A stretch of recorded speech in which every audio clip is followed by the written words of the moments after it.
Wait.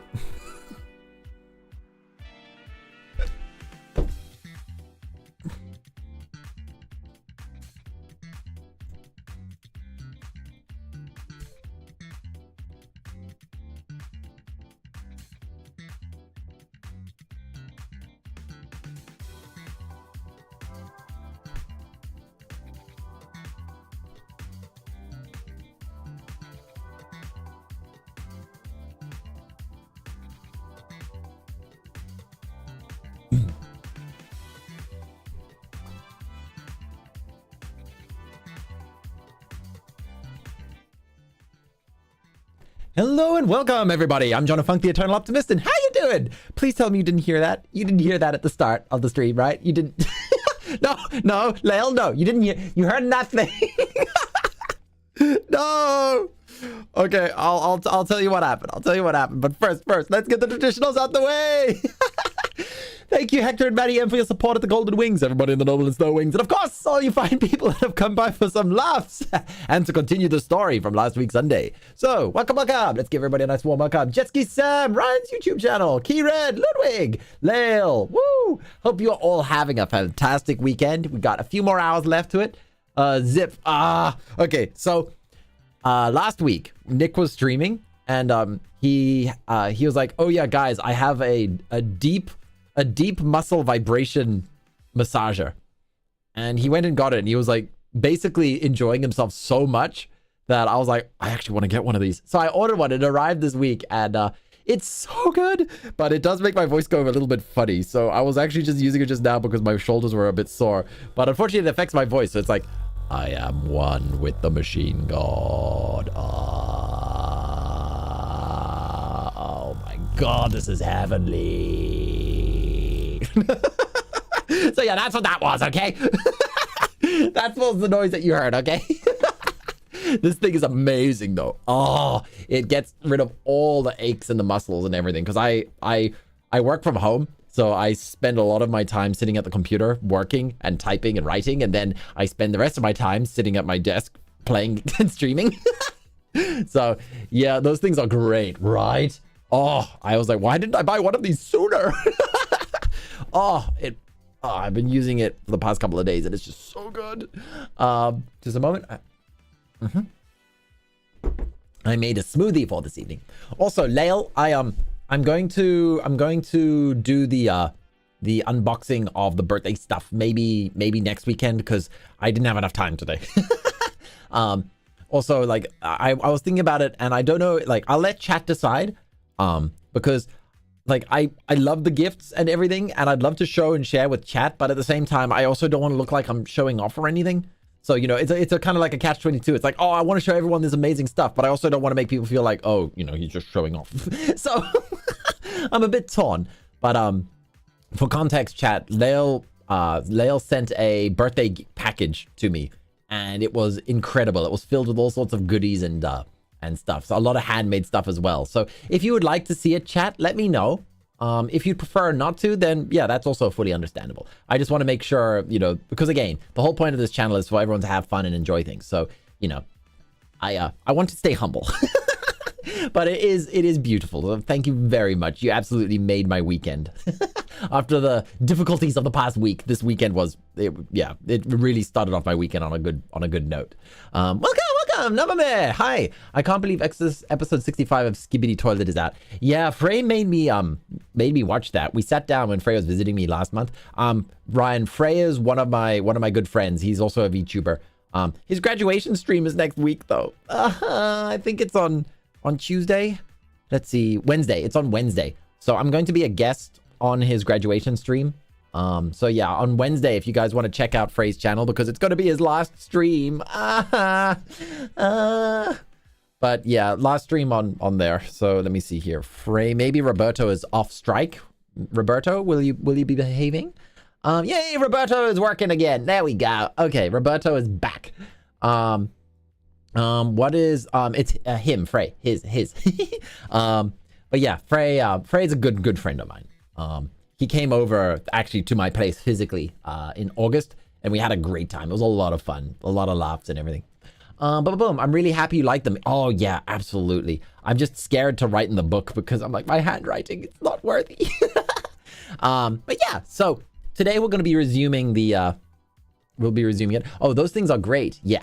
Hey, I can't wait to see what happens next. Also got some candy to eat while watching this. Oh, Miku Farmer, welcome back. Hope you're having a great weekend. Yeah, I am. I'm glad that you're enjoying the story. I'm also getting quite invested.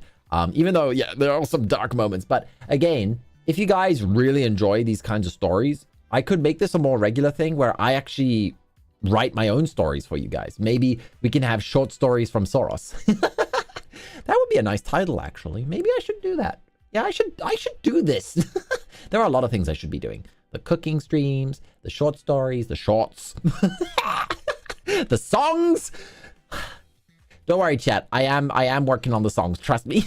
There's a lot of things I gotta do. Keyred, welcome. Can you also try and make an introduction? Introduction to what? Because I do have an introduction video on my channel. It's the welcome to the Jono Funk channel. I should probably make a new one since it's been a year. I think, wait, how many views does that video even have? Just a second. It's been a while since I checked on it. Videos. Where is it? Wait, I don't see it here. Where is it? Is it unlisted? No. Oh, there it is. 1,200 views. That's doing pretty well, actually. Yeah, I do feel a bit bad because the song just blasts the moment it starts. And I've noticed that when a couple of people bring up my channel on their streams, they get bam, bam, ba-da-da-dum. So when I do a second one, when I do a new one, I'm going to make sure that the sound eases in a little bit better this time.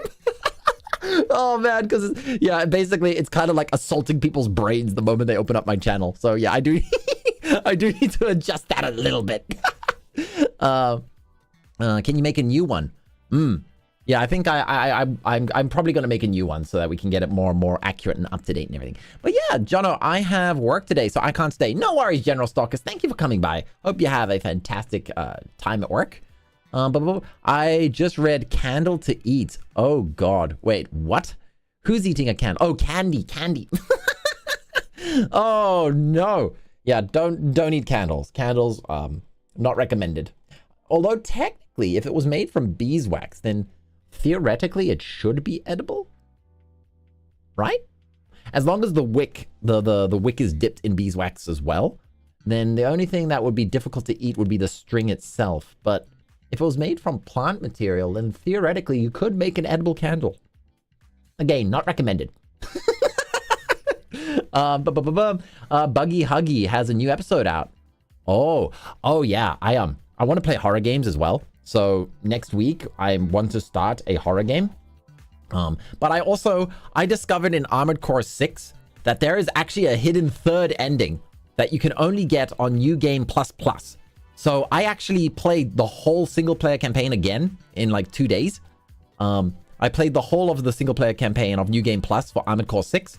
And now I'm on New Game Plus Plus, and the third ending options are now unlocked, which basically lets you play as a Rubicon Liberation Front fighter from the beginning, essentially. So it's like an entire new storyline that was hidden in New Game Plus Plus. I have no idea why they decided to do that, but they did.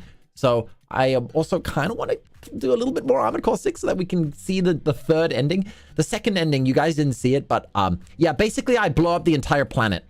I literally murder an entire planet by setting the coral on fire. Whoops. So apparently I didn't choose the worst ending on my first playthrough. Oh, Hector, welcome. Hope you're having a great time. Welcome, just dropping by. Hope you have a fun stream. Thank you, yeah. But I do want to play horror games, so I'm torn. I am very much torn. There's just not enough time. That's crazy. Yeah. I know, right? I was just like, wait, there's a third ending? Because I was like, okay, I want to see the second ending. So I played through it a second time, and I picked all the missions that I didn't do on the first run. And then once I beat it, I looked online, and then I saw there's actually a third one. And I was like, you can only get this in New Game Plus Plus. Huh. So yeah, I've started New Game Plus Plus, but you know, if you guys would prefer for me to record it separately, like I was doing with the Darkest Dungeon streams, and then upload those as a videos that are more edited, I think that might actually be better than doing it as a stream. Because then I can stream the horror games for you guys, but then you guys can get to see the New Game Plus Plus run. Yeah, that's what I'm going to do. That sounds like a good idea. All right, I'll do that. I'll record it in my spare time, which I have very little. Finally, not destroying humanity. Yeah, for once I actually avoided making multiple species go extinct. And I'm not just talking about my writing with my homeworld. I have something in my back pocket for my character as Jono Funk. But I don't want to play that card yet, and I don't want to spoil it either. But it is there is an option that I could do that would completely like change how you guys view this channel and everything.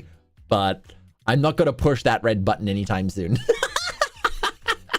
For now, we're gonna stick with how you guys understand things are going with my lore and all of that. But just like I kept Marin a secret from you guys for an entire year, I have a contingency plan. But I'm not going to push that button anytime soon. Wait a minute. I was just a minute-long video. Oh. But yeah. Okay, let's actually get to the thing that we're here to do. To the game room.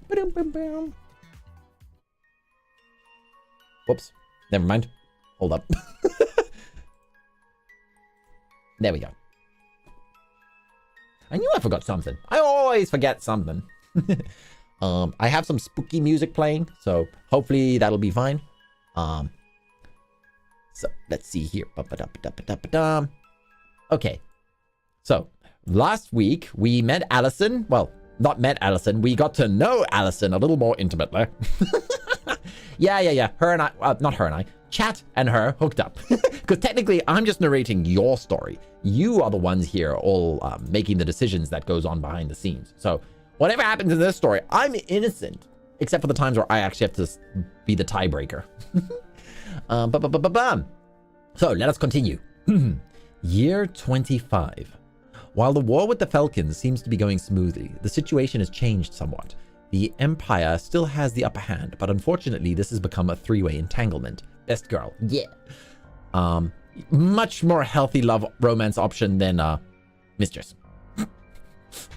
The Knoll tribes harassing the Falcons on the western borders apparently weren't just a separate chaotic bands of raiders, but rather a full-fledged conquering horde. After smashing most of the Falcon defenses, they have proceeded further into the heartland, and that's where they finally came to blows with the Empire. Remember, Mistress was sent off to stoke the Knolls into going into war. So this is kind of Mistress's fault and the Emperor's. Not mine, not my fault. We're innocent. Chat, we're innocent.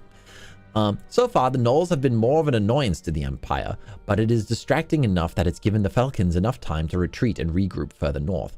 The Falcons are much reduced in their strength now, but they are still definitely not a defeated nation yet. If anything, their resolve has gotten stronger and their defenses have too.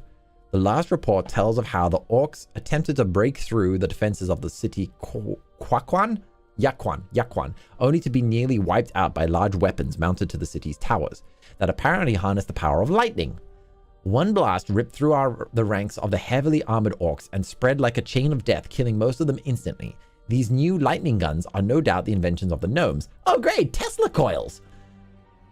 You heard Captain Gruz was amongst the casualties, which would put orc leadership in jeopardy, but since there are so few of them left, the remainder of their now decimated number have regrouped under Roland's command, who is busy trying to figure out a way to proceed without losing half of his troops in the process. No, Gruz is gone!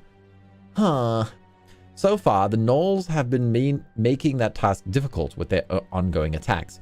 The only upside to all of this is the Falcons seem to be playing up to their typical siege mentality and not making any sort of counterattacks, probably hoping the Empire and the Knolls will continue to kill each other to the point where nobody is in a position to attack them anymore. Of course, that just means they're getting further entrenched. If enough time passes, it may very well make most assaults and what's left of them extremely costly. Meanwhile, you and Allison have been mostly fighting off the Knoll hordes on a regular basis. You'd like to press further west to take the fight to them, but you know you need to stay in occupied Falcon territory to either help defend the main army or support it when the time finally comes to make a final push on the Falcons. Lately, most of your days are dull, waiting or slightly less dull combat, since Knolls themselves rely mostly on numbers and terror rather than skill. The terror factor isn't much of one when going up against the hardened troops of the Empire, and their numbers account for nothing when faced with the Empire's discipline.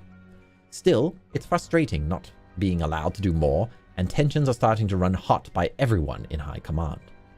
But if we continue attack as we have, we will risk losing it all. I urge you, my Emperor, for the good of the Empire, we should withdraw now. What can it hurt? We have proven our point and even acquired some territory in the process. Why not just let those barbaric gnolls fight over the scraps, what's left of the ruins? Jacob says to the Empire. Uh-oh, Jacob, no! Jacob, hold your tongue, you're going to lose it. Jacob, I said it before, I don't give a damn what the costs are. I won't let those frickin' gnomes continue to mock from behind their smug little walled cities. And I didn't come this far only to be turned back by the incursions of some mongrel dogmen or guns that shoot a little light. I don't care what it takes. We aren't going to rest until the Falcom Kingdom ceases to exist, along with those f***ing gnomes, the Emperor shouts and flips the nearby table. Why are you yelling at me? Jacob, I'm just giving my honest opinion on the situation. I'm not even in charge of military matters, Jacob whimpers. But you are in charge of the other Eternals, and guess who is leading the majority of our forces in the Falcon territory? That's right, Roland. Now, I'll grant you that he's been fairly successful up until this point, but the fact that he hasn't made any progress for a few months is severely starting to decrease my faith in that he can get the job done. He's doing the best he can under the circumstances, and he's the best qualified general we have. I don't think he should be replaced. I'm beginning to think I should start replacing someone, the Emperor unsubtly threatens.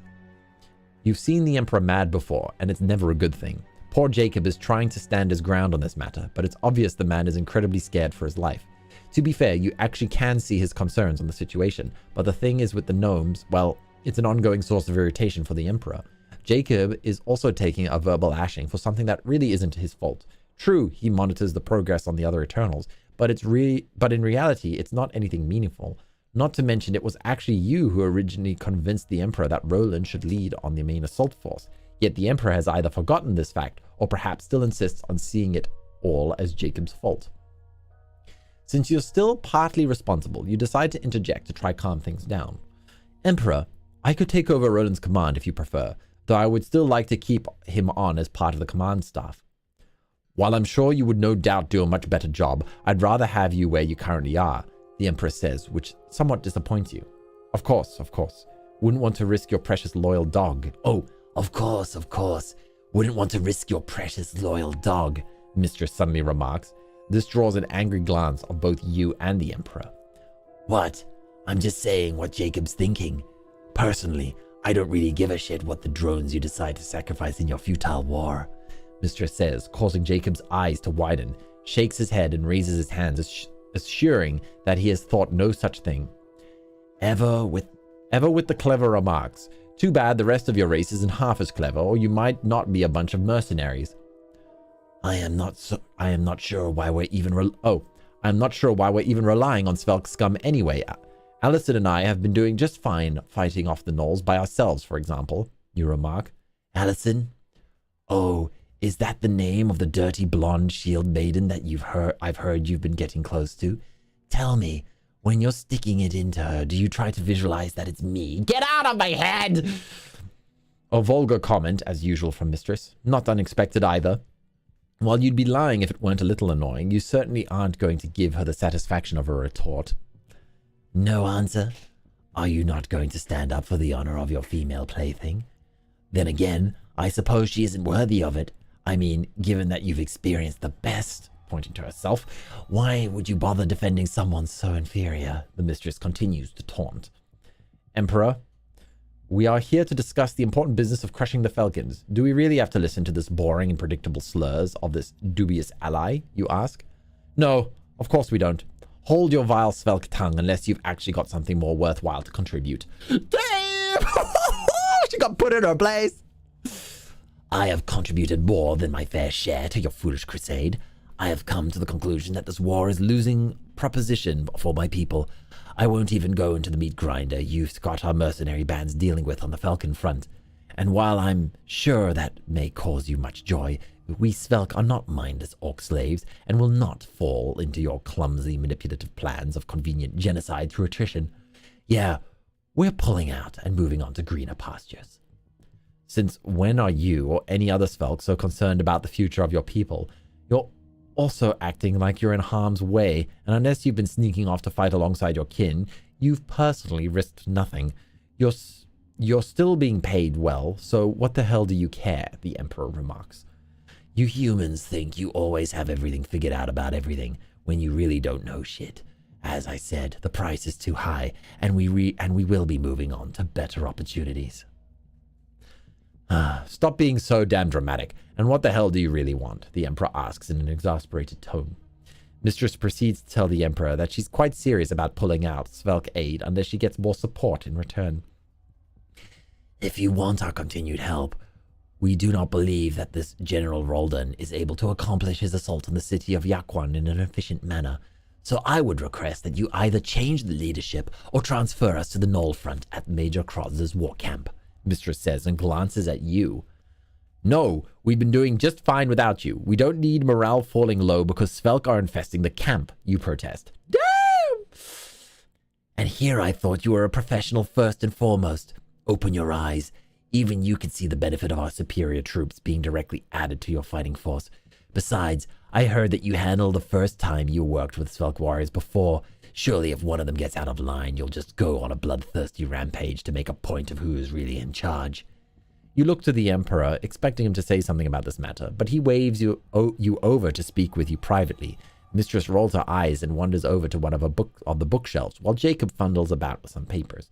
Son, I'm going to include you in this decision, because this is something I think you feel strongly about, and I'd rather have you in a positive state of mind. I don't want to lose the Svelk support, as they have been helpful despite their, well, you know. I also have doubts about Roland getting the job done as well, so the suggestion to either replace him isn't out of the question, as far as I'm concerned. In any case, I'm either going to have to replace him or send all the Svelk to the Gnome front, but I know that won't exactly make you happy. Alright, chat, we've got our first vote, our first poll. What are we going to do? This feels like a pretty significant choice that could change up the story in a big way. So I'm going to let you guys decide. How do we proceed? Replace Roland or transfer Svelk?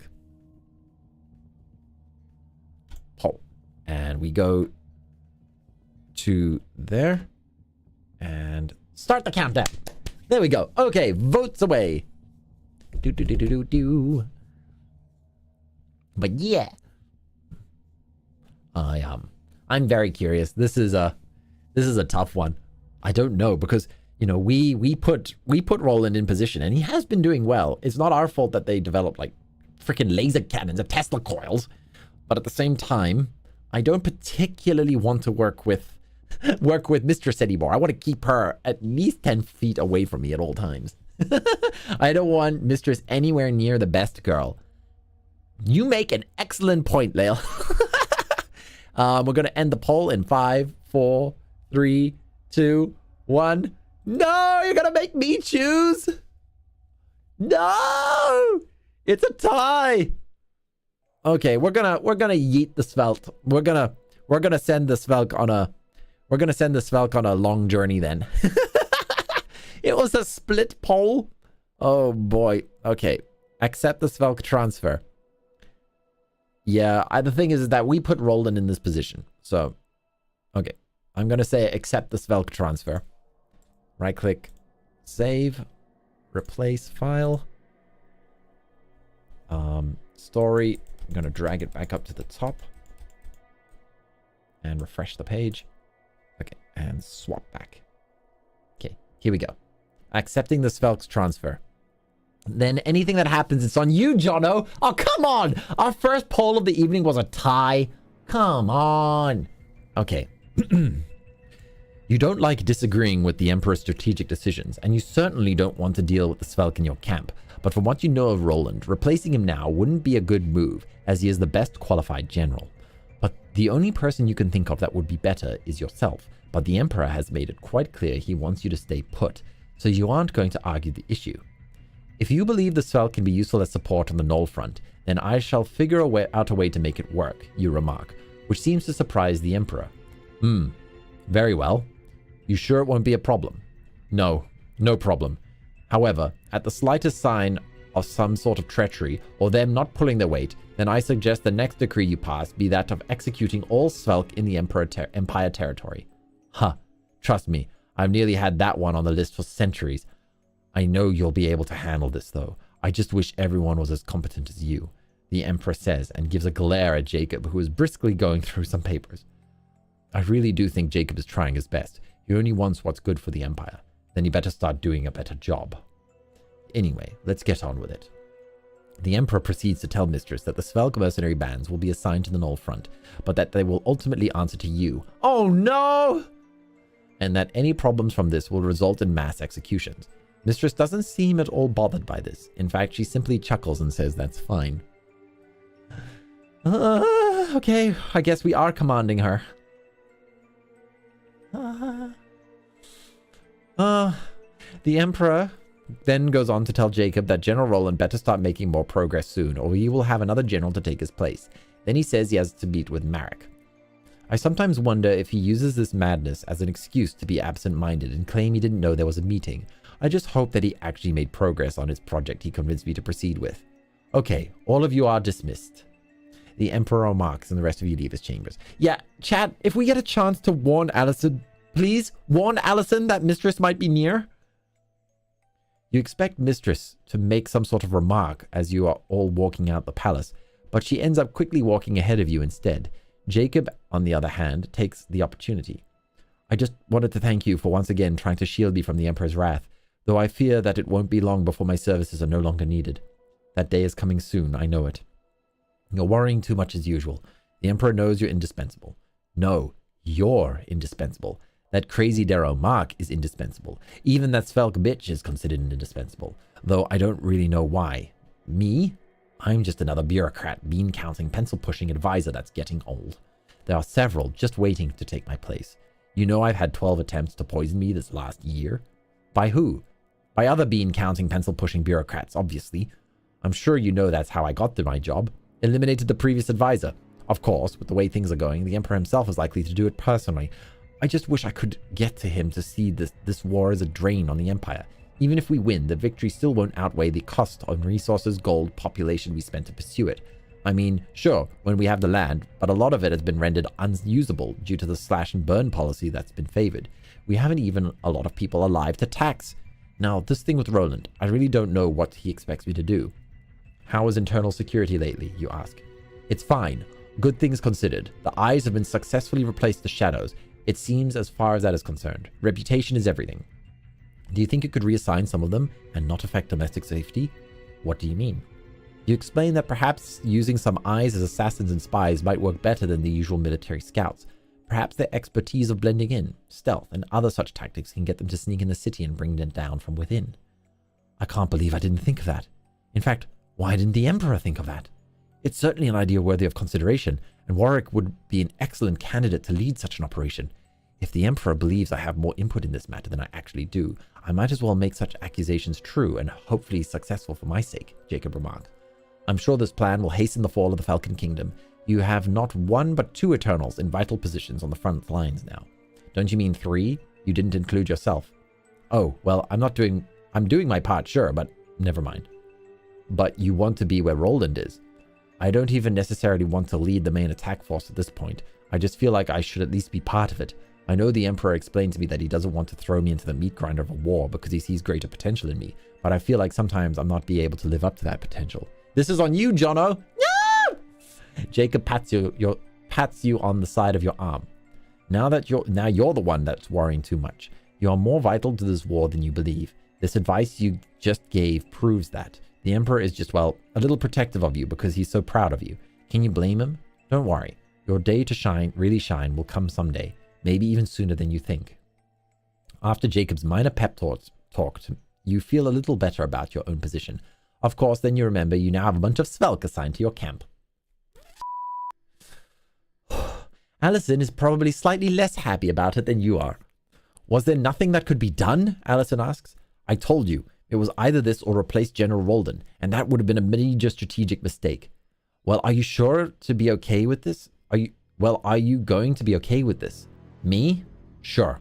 Guidelines have already been established. I'm ultimately in charge of them, and believe me, I have every intention of not letting them get away with shit. I tell them this as soon as they start arriving. In the meantime, let's make arrangements for our new allied support. Better that we do it now before they think they can make it themselves at home here. No sooner do the Svelk mercenaries start arriving, you begin laying down the rules of how things are going to be, all the respective captains in private. They are of course unenthused about such things, but given that you didn't dress them down in front of everyone, most grudgingly comply with your decrees. There is one captain by the name of Eldolith, however, who just manages to rub you the wrong way. Oh, we know this, gang. Yes, I've already been briefed on the situation. We all have, so can you just stop wasting your time by asserting your pitiful need for dominance? Eldolith remarks. You look at the haughty Svelk captain, and you already know who you see before you. You're feeling a mixture of things right now, but you told the Emperor that you were going to make this work, so you're going to at least get a certain amount of enjoyment out of it. But if I don't keep on reinforcing it, then you'll never truly grasp the idea that you are subservient to me. And as we all know, it's important to keep the lesser born in their place. That is the Svelk way, is it not, you say? Eldolith nearly makes a retort, but stops. You aren't letting her off that easy. Oh, you wish to say something else? Maybe that I'm not a Svelk, and that I am a lesser born? Perhaps something about how humans are nothing more than hairless soul monkeys? Come on, say what you want. I've heard it all before by your kind, and it's the same old shit. Come on, just give me an excuse, you say, and then grab her by the throat and begin to squeeze while your hot breath invades her nostrils. Eldolith says nothing. She doesn't even try resisting. She just continues to stare at you defiantly, accepting of death if necessary, and whatever else you have in mind. You don't fool me, Svelk B. Deep down you're scared, or maybe you're getting excited. Uh-oh. Heh, I bet that's it. I know what you're like, you say, and your other hand begins to wander, touching her body. Then you realize what you're doing, and you immediately stop and make haste back to the Empire's side of the camp. Allison asks you, oh, not doing so well. Trauma! Allison asks you if everything went all right, and you sharply dismiss her by exclaiming that of course everything is fine. Allison doesn't take too much offense, and she figures having Svelk in the camp has probably put you in a bad mood. You wonder now if you didn't want the Svelk transferred here so you could have the opportunity to unleash some of your lingering desires, to get a gleeful sadistic pleasure of verbally abusing them or sending them on dangerous missions, or even killing one of them yourself if they step out of line. You don't even want to dwell on what you felt like doing to Eldolith. Did Mistress plan this somehow? She couldn't have. It was your choice. By the Emperor, get hold of yourself. This is all on you. You need to fight this. This temptation will be great, but you will overcome it. You will act like a professional. You need to act like a disciplined agent of the Empire. You will not lower yourself. The Emperor will give me strength of mind and body, you mutter to yourself. While you're struggling with your inner demons, you also need to focus on the real problem at hand, which are gnolls. Allison, like you, would prefer to do something more proactive to them rather than constantly watching around for their attacks. Given that you're now stuck with them, here's where the Svelk will come in handy. Yeah, we just met Best Girl Allison. Yeah, she is indeed Best Girl. Good. You could send them, you could send them into regularly launch guerrilla raids against the gnolls in their own territory. Of course, this might be seen as using them as disposable warriors, which is something they were complaining about while on the Falcon front. About the only other purpose would be to use them as scouts in order to prepare for a large counterattack against the gnolls. Of course, you really aren't supposed to be doing that, as the orders are clear that you are to remain occupied in Falcon's lands, just in case your support is needed elsewhere. All right, chat, we got another choice. What are you going to do? How to use the Svelk? Skirmishers, or scouts? Start poll, and we go here, refresh, and begin. And I'll pull this down while the counter is going. Okay. Oh boy. Yeah, I'm letting you guys decide this. Personally, I would like to see them all blended up in a blender, but it's not up to me unless you guys tie again. Okay, time is up. Ding, ding, ding, ding. End the poll. Wow, everybody voted for scouts. Okay, scouts it is. Save. Quick, make it 50-50. No. Okay, refresh, and then swap. Okay. Use the Svelk as scouts. This may be the most rebellious idea you've had, but you can't just sit here like a falcon waiting to get attacked. You need the battle. You were born for it.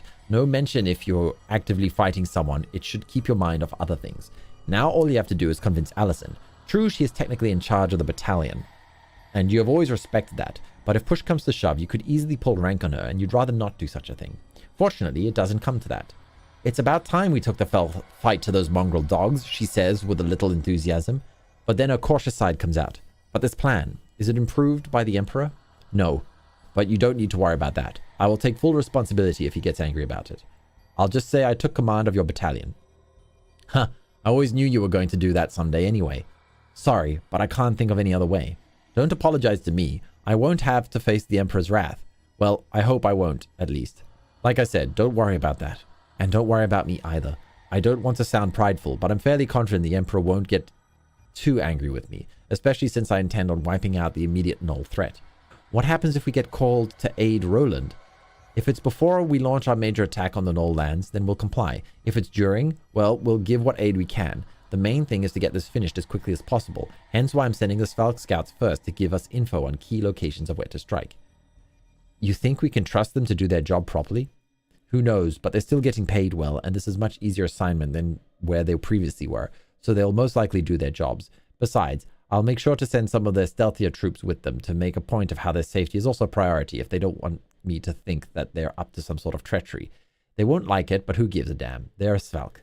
Allison laughs at your comments, then says she'll start getting her end of things prepared. Hi, Universal Gear. Welcome. Do you remember me? Yes. It's familiar. Did you change your name by any chance? But welcome. Hope you're doing well. Yeah, we're continuing our read along, our choose our own adventure. But yeah. Alice laughs at your comments. Oh yeah. You tell the Svelk leaders that you want what you want done. It was Fishy Boy. Oh, Fishy Boy. Oh my goodness, it's been a while. How are you? How have things been? Hope you've been well. Good to see you back. Okay. You tell the Svelk leaders what you want done and how you want it done. Oh yeah, what we're doing right now, Fishy, I'll say Universal, is that I'm narrating the story and you guys get to vote on what we do at the end of each chapter, because it's a choose your own adventure. So yeah, this is our story. You get no dissensions or even grumbles. They either realize you mean business, or they're all silently conspiring against you to strike at a later time. Probably both. But for right now, it's enough that they just obey your orders. The next few weeks are semi-anxious ones while you're still waiting for Svelk intelligence reports. You really hope you can take down the Null Horde, or at least cripple it before anything on Falcon Front pops up. You experience a few Null raids during this time, but they aren't anything out of the ordinary. If the Nulls are on to any spying going on, they haven't changed their usual attacks. Eventually, the Svelk bands start trickling back in, and while most of the information is just standard intelligence that will come in useful during the main attack, one of the reports is more alarming. Oh, you were Fishy Boy. Our story, very long. Yeah. The Nulls have a large group of wyverns. They're like dragons, but with 2 legs and 2 wings. So no front legs. That's the difference between a wyvern and a dragon. A group of wyverns that in a small mountain in the distance. From what I can tell, they've been keeping them fed just enough that they're still strong, but not enough that they're fat and happy. They're quite vicious. It's a wonder the flying beasts don't eat the gnolls, but it would appear the mongrel dogmen have a way with the creatures. Probably been training them since they hatched, Edelith remarks. How many wyverns exactly, you ask? Not exactly sure. We couldn't get that far into the caves without being detected, since the place is extremely heavily guarded. But a good number of them, enough to make things problematic if they attacked. I might hazard a guess, but maybe they've been trying to lull you into a false sense of complacency. But that almost seems a bit too cunning for the gnolls. Still, it's amazing what the lesser-born can accomplish when they aren't taken seriously, Edelith says, and gives you a look that if the comment were directed towards you specifically, as if the comment was directed towards you specifically. Other Svelk in the tent move a bit nervously since they know she's possibly endangering them as well. Why is she testing you like this? Mistress told her to. That's my suspect. Ignoring her comment, you get back to business at hand. Okay, Well, this changes things a bit, but we'll make arrangements. I'm glad you found this out. Your actions have helped the Empire immensely. I'll make sure you all get a little extra gold for this service. Dismissed. As everyone leaves your tent, Edelith stays behind. Oh no. Is there something else you need, Captain? You ask as you mentally prepare yourself. Funny. I was going to ask the same of you. I thought that perhaps you'd like to discipline me for my earlier words. That won't be necessary in light of your latest report in the Knolls. I'm willing to let it pass. Oh? Well, perhaps maybe I'd like to make my reward then for my work. Be gone! Edelith remarks and then moves over to you, which causes you to move back. What the hell are you doing? Don't worry, I'm not trying to kill you. I know I'd be no match for the great warrior like you. I just thought that maybe you'd like to take this opportunity to get to know me better. I see you're still staring at me sometimes, probably wishing that you'd done what you wanted to do when we first met. Your hand clenched around my throat, your loins pulsating and rather wanting to... Well, I'm here. At this point, Edelith takes your hand and wraps her lips around your index finger, making noises.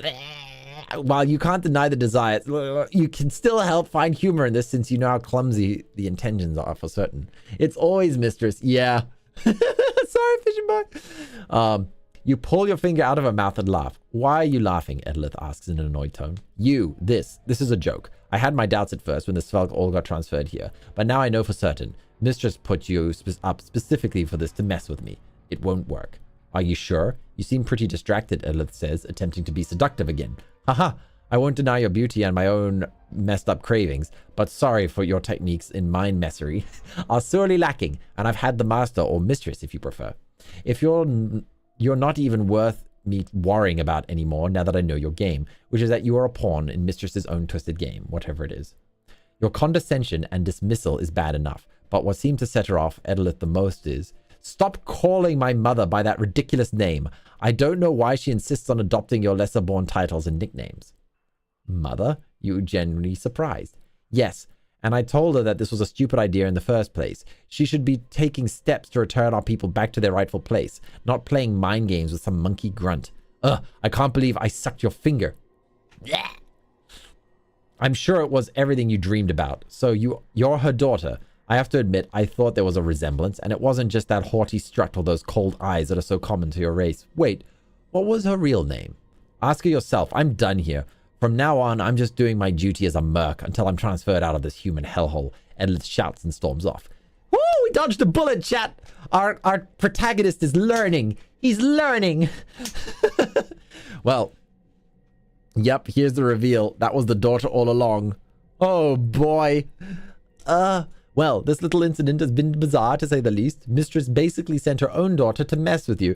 You don't pretend to understand the mind of a Svelg, but what kind of messed up family dynamic do they have, and for what purpose? Is this some sort of ploy to keep you unfocused so you make a critical mistake somewhere? Edelith did mention about taking steps to return a people to their rightful place, and how she obviously pissed that Mistress isn't doing it. Of course, knowing Mistress, maybe messing with you is part of a greater plan. But how? In any case, you can't worry about it now, since you do have to get back to accomplishing your immediate task. You meet back up with Allison and tell her of your new plan due to the wyverns. So, I saw your Svelg girlfriend stomp out of your tent pretty mad. Trouble in paradise? Allison asks. Hardly, just more Svelg BS. She isn't my girlfriend. Hey, I said we weren't betrothed to each other when we started our little intimate encounters, so you don't need to hide anything. I hear enough things around camp about you two. Now it hits you. Oh, she's been spreading lies about me? Oh, shit. That's what this is all about. I can't believe it. You start laughing again. What? Allison asks. She's jealous of you. Edelith. No. Her mother. Mistress. Mistress is Edelith's mother? Yeah, she sent her daughter to sleep with me, hoping it would mess up our relationship. Oh, snap! You tell Allison everything that happened between you and Edelith. You even confess everything that happened the first time you met her, which is probably why the rumors were going around about you two. Allison believes you since you've never been one to lie, let alone to her. So wait, your former instructor is jealous of me, so she sent her daughter to sleep with you? Allison asks. It's the only explanation. I don't know. I mean, wow, that seems pretty hard to believe. Believe it, the Svelg mind is capable of some truly twisted, petty stuff. Well, I can believe it. but having a hard time believing that a Svelk female would be jealous of the appearance of, well, as they say, monkey. Don't say that. You're beautiful, you say. You're beautiful. Okay, I know I'm not ugly, but beautiful is pushing it. Not at all. You're a soldier, a warrior of the Empire, a maiden of battle, striking fear and terror into the hearts of our enemies. I've seen you slay many in battle with a skill that many could only hope to achieve. I've seen your sword and armor drenched in blood of our enemies and the dirt of the battlefield. With each battle you win, with each enemy you kill, you carry out the will of the Empire and the Emperor. Your cause is so pure and righteous. How could I not find that beautiful? Allison smiles at your unique attempt at compliments. Well, when can you make it sound like that? How can I when you make it sound like that, how can I disagree? This is exactly why I didn't want the mistress here, but the option probably would have led to a bad end. The other one. You and Allison spent some intimate time that night, and in the next few days, you begin your risky attack on the Knoll territory. It goes well at first, and you aren't suddenly taken by surprise when a flock of wyvern riders try to swoop in on your battlefield. Some of the peasants from the Falcon towns that were occupied by the Knolls actually welcome you as saviors and immediately pledge themselves to the Empire, mostly because the Falcon Kingdom failed to defend them in the first place, and that any ruler is better than Knolls. This comes up somewhat as an unexpected benefit to your decision. After a month of slaughtering Knolls, two major things happen. One of them good, and one of them possibly bad. The siege on Yakwan is finally successful. A few eyes managed to infiltrate and bring their walls down from within and from there, Roland's army did the rest. While you're pleased to hear about the victory for the Empire, you also just received a message telling you to return to the capital immediately. It would appear that your proactive approach to the Knolls has finally caught the Emperor's attention. You don't know if he'll be angry, pleased, or what. I'm going to say both. Both. The second part of this dilemma is that you're still trying to make that one big push to wipe out the majority of the Knoll forces. Allison naturally says that if you have to leave, she can handle it without you. And you have no doubt about that. But that's not the issue. It's more that you'd like to finish what you started, and that if you're going to return to the Emperor to answer for your disobedience, you'd like to at least have a complete victory under your belt.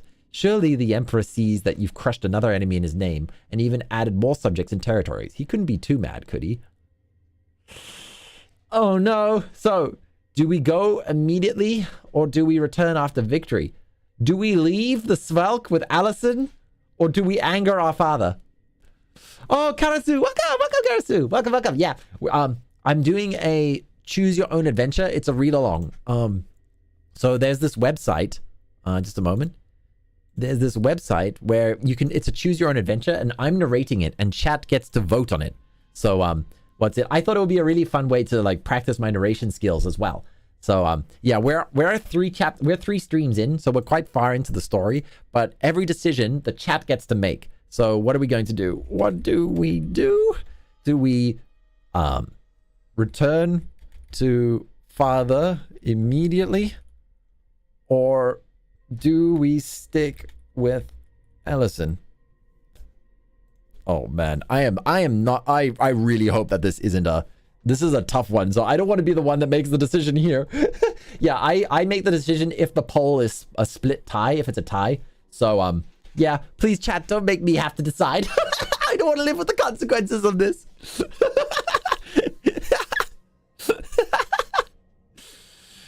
Oh, Miku.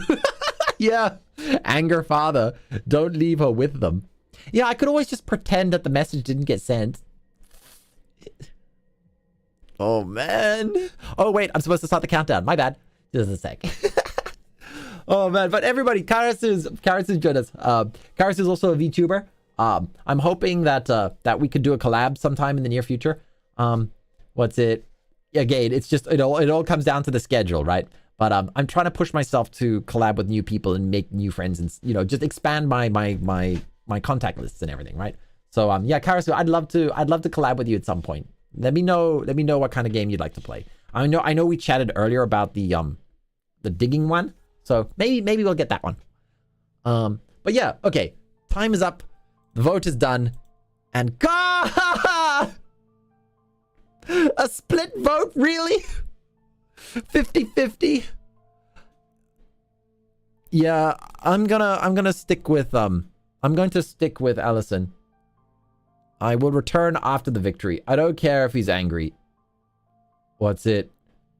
It's probably going to mess up some super long plan of his, but Yeah, I'm gonna return after victory. Okay. Save. Key is happy. Key is very happy. Yeah, I don't trust leaving the Svalk alone with Allison. Allison is gonna get murdered otherwise. Okay. Plus, this is finally my chance to grow as a character and not just be a subservient drone to the Empire. Okay. Here we go. Switching back. The Emperor might decide to reassign you again if you return, and you don't want that now that you're on a winning momentum. You're going to push forward and keep the gnolls on the run. Are you sure this is a good idea? I mean, you did receive the message about returning to see the Emperor. I mean, I know you're in a good mood with the man himself, but you've already technically disobeyed once. Might be a good idea to explain things to him now, Allison remarks. Our work isn't finished yet, and I know the Emperor. He's overprotective of me sometimes, and I can't allow that factor to get in the way of victory. I can't allow the possibility to get transferred now.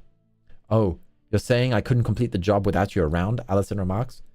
You're about to defend what you meant when she smiles and gives you a gentle push to indicate she was joking, and in usual fashion you didn't catch it immediately.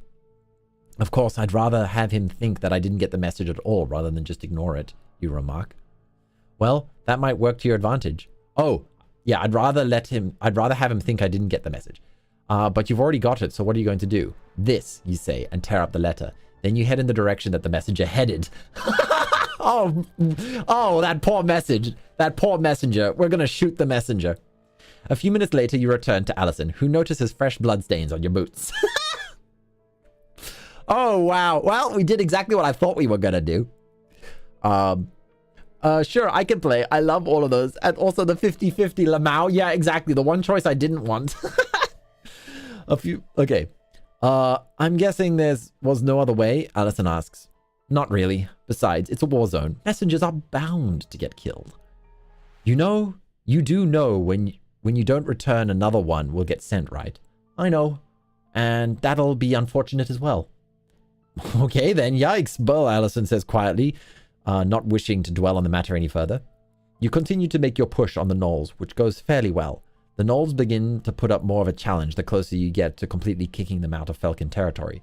But as you continue to liberate Falcon towns, the more basic support you get to supply your troops. In the meantime, you get at least 3 more messengers, which you dispatch in an effort to lose the orders that are demanding that your return. Allison begins to get nervous for you, and on a couple of occasions urges that maybe you should report to the Emperor, but you're still determined to gain complete victory over the gnolls. Come on, we've got these mongrel bastards on the run, you shout as you plunge your sword into another gnoll. You take a brief moment to survey the closest threat. But there aren't any more in sight. The battle isn't quite over yet, but it surely is another victory. You turn around and see Allison in the distance and wave her over. The closer she gets, the more you think about how close you're starting to get to her, or at least your feelings for her are stronger than they've been before. You aren't sure if it's what you'd call love, and you're not even sure if she feels the exact same way, but you do enjoy your time together. Then suddenly the image of her approaching you disappears along with the current surroundings. You aren't on the battlefield anymore. You aren't even outside it anymore. You're in a very familiar place. You're in the Emperor's chambers, and this time you have been ordered here. You've been forcefully teleported, an ability you aren't aware the Emperor had, but then you shouldn't be surprised. He is the Emperor after all. You hear footsteps walk into the room and see him. He doesn't look happy. He doesn't even look angry. He does look a little distant. His eyes are looking right through you. You say nothing because you know why you're here. Making an excuse will do you no good. You only hope that the Emperor will show you mercy. He doesn't. Suddenly you feel a small pain in your chest, and then that pain becomes worse and starts to spread across your body. Within a few minutes, you've collapsed on the floor, writhing in agony. You don't cry out because you've been having trouble catching your breath.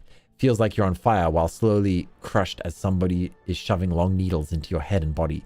You've experienced some of the worst pain under Mistress's tutelage, and none of that is coming close to what you're feeling right now.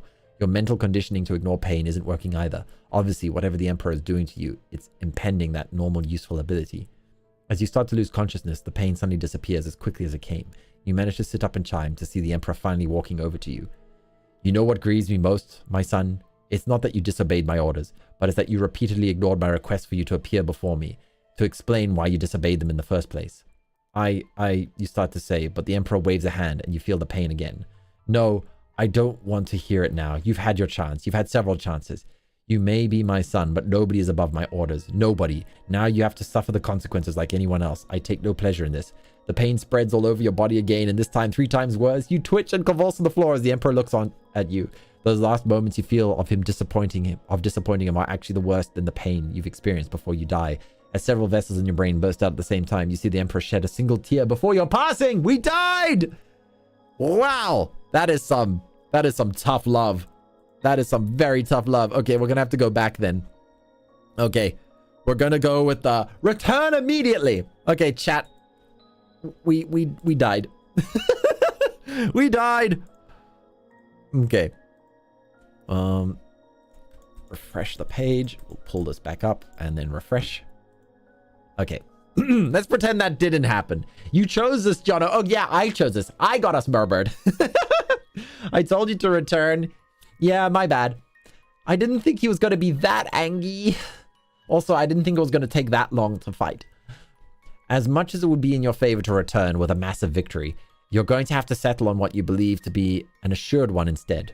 Putting off a direct order from the Emperor would only make matters worse for you, and you believe you're in enough trouble as it is. You shouldn't worry so much. Didn't you say the Emperor probably wouldn't get mad at you? Allison asks. Yeah, I said that to convince myself that I wanted to do was a good idea at the time. Doesn't matter. What's done is done, and I will face whatever the Emperor has in store for me. As I said before, I'll take full responsibility. You don't need to do that. You know full well I was itching to get into it with the Gnolls as well. Well, I want to anyway because I am, Allison raises an eyebrow when you start to stumble over your words. You quickly recover and change the subject. Look, just proceed with the plan as normal. I think we've wiped out most of their wyvern forces, and even their direwolf cavalry. I need to at least push them off all territory they took from the Falcons. If I return... When you return, Alice interrupts. Okay. When I return, we can figure it out from there. Oh, and this goes without saying, but keep an eye on the Svelk. They've been fairly professional since we started this aggressive campaign on the Gnolls. But, well, you know, there's Svelk, and who knows what they might be up to. Of course. Okay, I guess that's about it. You made Emperor Dad cry. Oof, I'm disappointed in you, son. You linger a moment longer, that's sort of staring at Allison, wondering if this will be your last time you'll ever see her again. Probably. It seems silly, given how the pair of you have risked your lives in battle so many times, that death could have just been a sword or a cleave or a stray arrow away. This is different, though, and it's not because you're afraid of any execution the Emperor might inflict on you. It's more because you'd hate to not have a chance to spend any more time with Allison. Is this what is known as romantic love? You're familiar with the concept. It has always seemed bizarre to you, at least not a priority. Love the Emperor, love the Empire, love the duty, and battles are conscripts you understand. But your feelings towards Allison are a little different, even when you attempt to make comparisons in your head. Sensing you are more overcome with emotions than you'd admit, Allison once again takes your relationship that extra step further. You don't need to say it. I know, she says, and kisses you. Ah, she did the Han Solo move! In Star Wars The Empire Strikes Back, the original script was Leia would say to Han, before he gets put in the carbonite freezing chamber, she says to him, I love you. And he was supposed to say, I love you too.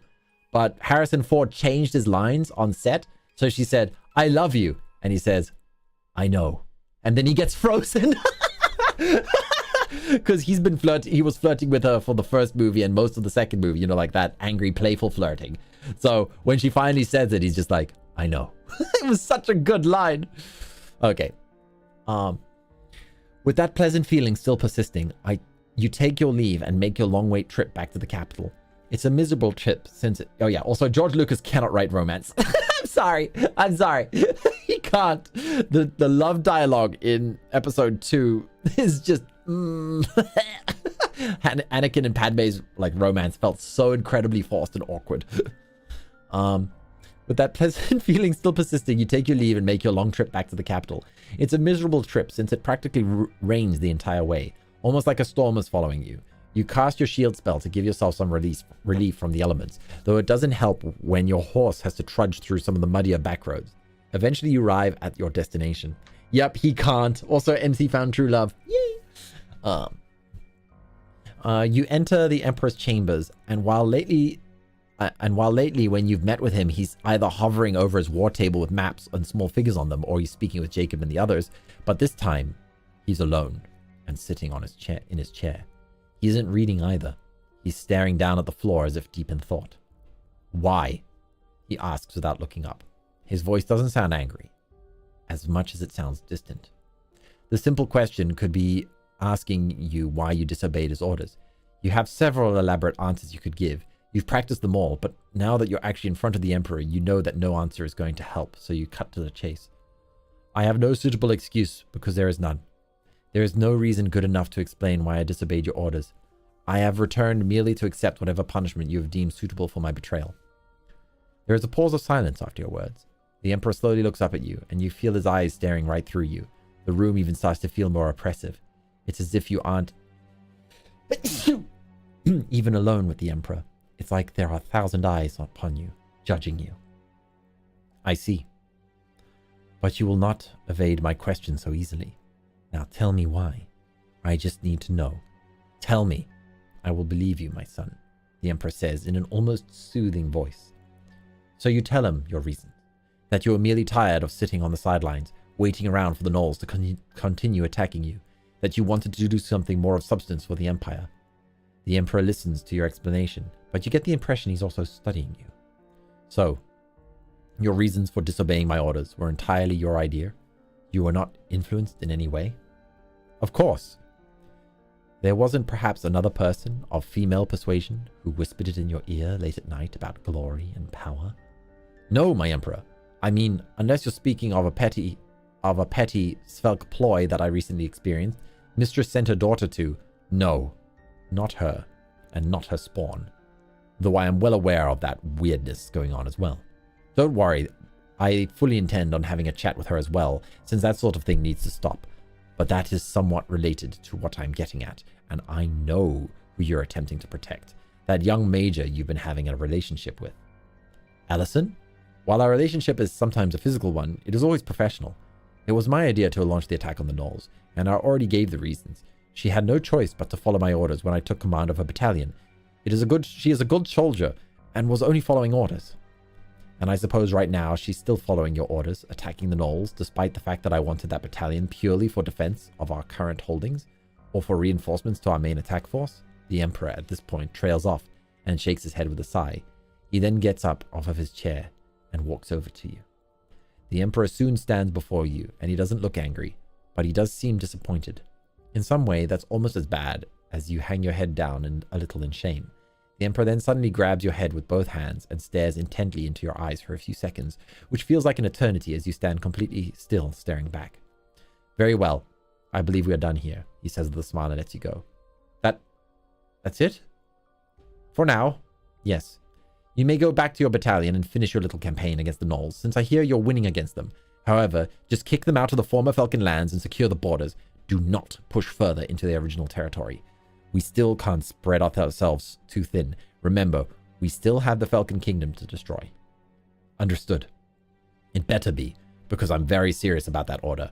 Our recent victory at Yaquan is getting the ball rolling again, and I don't want to have to be worrying about you going rogue, especially since I'm going to need of you for the final push against the Falcons. It's obvious to me that you need to be on the front lines of this war as a general, even if your real position is technically higher than that.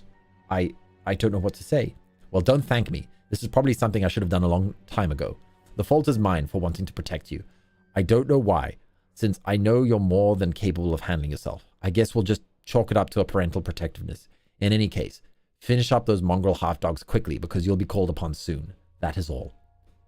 You leave the Emperor's chambers, unsure of how to feel exactly. You were expecting the worst, even death, but instead you've practically been rewarded for your actions. When you explain things to Allison, she's very happy for you. See? Nothing but good news, and I told you that you'd be coming back. Yeah, you acknowledge. Now what? I would think you'd be happy to be alive, but also be promoted to the Falcon Frontlines where you've always wanted to be. I don't know. I mean, I am, and it's a great honor and everything I've wanted, but now? Well, I'm used to having you by my side. Well, that's sweet, but I'm sure you know we'd eventually be separated at some point. I mean, we're in the military, and militaries get moved around. I know, still, I'm going to miss our time together. You're not going yet, are you? I thought you were here until the gnolls were booted out. I am. Well, let's not get gloomy about things just yet. We still got quite a few of those bastards running about. Let us spend our remaining quality time together, kicking their asses and celebrating our victory afterwards. You smile and agree. Perhaps it is best that you enjoy the time you have together now rather than mope on such things. You do wonder if you'll be able to stay much in contact with Allison when you're reassigned. You're skeptical that you'll have much time to write letters to her. and have no doubt that you'll have to focus on more than the Falcons. However, you can't help but think she'll still be in the back of your mind. And if it is only the memory, then it's much better replacement for who was usually in the back of your mind. Maybe you and Allison aren't exactly in love as most would see it, but as far as you're concerned, you'll always love her for at least displacing the twisted memories of Mistress out of your head. Okay, we have a choice. Oh, wait, no, we got backstory. I'll let you guys vote. Start a poll. Progress. Okay, what to do? Progress or backstory detail. Side content. Start poll. Swap and play. It also gives me a chance to drink something. I made a homemade kale and spinach smoothie. So 2 bananas, 2 apples, 1 pear, a bag of a small bag of frozen spinach, and 3 cubes, pucks, yeah, 3 pucks of kale, as well as some lemon infused honey and some matcha. It is very, very healthy. Oh, and some yogurt. Backstory, because I want to know more. Okay, and voting is done. It looks like overwhelmingly want backstory. Okay, give me a moment. Reassignment. Save. And refresh. Switch. Okay, so reassignment. Meeting General Roldan. I almost said Radon. Very healthy. Yeah. Okay, you arrive at Roldan's war camp, stationed near the Falcon city of Jelba. The city and its nearby twin city Selba are to be the next targets. Even from this distance, the cities look quite large with the usual impressive walls the Falcons are known for. It won't be an easy victory, but it will eventually be a victory, you're sure of that. As you make your way to where Roldan's tent is set up, you scan the troops you pass by. They recognize you, and many of them straight up thinking you're going to start inspecting them. But of course, you have no interest in such things, and motion for them to continue going about their business. When you step foot inside Roldan's tent, you also see Warwick and a couple of other officers who you're familiar with. Captain Ackerson, I want to take the 3rd Battalion and start a siege on Selba. But General, shouldn't we direct all of our forces to bring down one of the cities first rather than splitting them? Have you seen those walls, Captain? The sooner we get to putting on the pressure, the quicker we'll get this over. I don't want either city to be able to reinforce. Help or supporting the other in any way. I'm betting they'll still probably got underground tunnels to one another. But at least if we keep them both occupied, they'll have to focus on themselves. Warwick, I'll leave it to you and the eyes to try and find a way into those tunnels. You can have one of the battle mages to help dig an underground passage. In fact, Galen, you can help Warwick with that. Me? I must protest. I should be in charge of the golems and directing, a middle-aged robed mage says before Roland cuts him off. A middle-aged robed mage. That is one hell of a sentence. A middle-aged robed mage. Galen, I'm in no mood for your shit today. We don't have that many golems left anymore, so the 2nd Sorcerer Brigade can take care of that. I'm not having you dig an underground tunnel to punish you. I just want someone down there that I know is absolute control over his powers. The last thing I need is some apprentice having a mental lapse and the whole tunnel comes crashing down on my troops we send in. The semi-compliment of the mage's powers seems to calm him down with no further complaints, though he still doesn't seem happy about it. At this point, there is enough of a pause in the conversation that Roland finally notices your presence. Galen and Captain Ackerson are apart from the table to let you in. By the way they look at you, they definitely know who you are. Warwick gives a respectful nod at you from the side of the table. Then there is the famous General Roldan. He looks different from when you last remember seeing him, when you were both almost teenagers. He certainly has the look of a general with a well-kept battle armor and almost noble appearance about him. However, his facial scars display the years of combat he's endured, proving that he's no armchair general. But then you've also heard all the stories, just as he's probably heard all the stories about you. He dismisses everyone else to leave the tent. Glad you could finally join the fight, Roland says. I've been in this fight just as long as you have, if not on the same battlefields, you remark. Apologies. I did not mean that you had not been contributing to the war, just that I'm glad to have you here. I've heard of how you handled the Knoll Horde. Good thing too, or we would have had more setbacks had they reached us. Our classmate in common, Warwick, has also spoken highly of you when we reached those brief moments of respite from the fighting. In fact, he's been told by his immediate superior, Jacob, that you have partially been responsible for not just Warwick's current assignment and station, but also responsible for keeping me at my current position as well. Oh, damn, we're making all sorts of friends. Yeah, we helped. Oh, I've got to go. Bye-bye. Okay, bye-bye, Universal. Thanks, Fishy Boy, for coming by. I'm glad you could come by and stop by. I hope you have a wonderful remainder of your weekend. Yay. Bye. I'll give you a wave. Wait. Where's my wave? Bye. Yeah, we actually have been making a lot of friends behind the scenes. We helped Jacob twice. We helped Warwick with that spy incident. We helped Roland. Yeah, we got a lot of people that owe us favors. Roland looks at you as if he wants to further elaboration on that, as you briefly wonder if you should divulge such information. Yes, there was some concern that your siege on Yokon was not proceeding as quickly as it could have. I merely stated that given all your previous successes during the campaign, that removing you from your post due to unforeseen circumstances wouldn't be a good strategic choice. I see. Then I suppose I owe you my thanks for having faith in my abilities as well. Just continue to serve the Empire loyally and providing victories, and that's all the Emperor will require of you. And he will always have it, Roland replies. Collection of friends. The pair of you go over some of the battle plans. Ultimately, you decide that you should probably oversee the siege on Selba, along with keeping steady patrols around the two cities to intercept any potential support of either city. You half expect Roland to protest for a bit, but try to maintain absolute control over everything, but he doesn't. You aren't sure if it's because he knows if it really comes down to it, he really can't override your decisions, or if he actually appreciates the extra help for a change. You get the impression it's the latter. Just as you're about to leave the tent, you notice a portrait of a woman with a long brown hair dressed in light armor. Oh, right! He was in a relationship with the one girl and we split them up. Hopefully he doesn't find that part out. She has the look of a warrior about her and seems somewhat familiar looking. Yeah, she's from our... Oh, gosh, she's from our class. Roland, who is that? You ask. That's my wife, Brenda. You remember her from class, don't you? Brenda? Oh, yes, I remember. I did hear about your marriage to her. Roland begins to smile and walks over to you to look at the portrait of his wife admiringly. Ah, yes, it's been nearly 5 years now. Other than my duty to the Empire, she's everything to me, you know? I have to say, when Brenda and I first started to grow closer, it was a bit of a mystery to us. Not like we were taught to have such feelings towards each other, or anyone, actually. No, indeed, we weren't, you say in agreement. Still, I believe I've started having feelings even as early as Captain Grutz's training.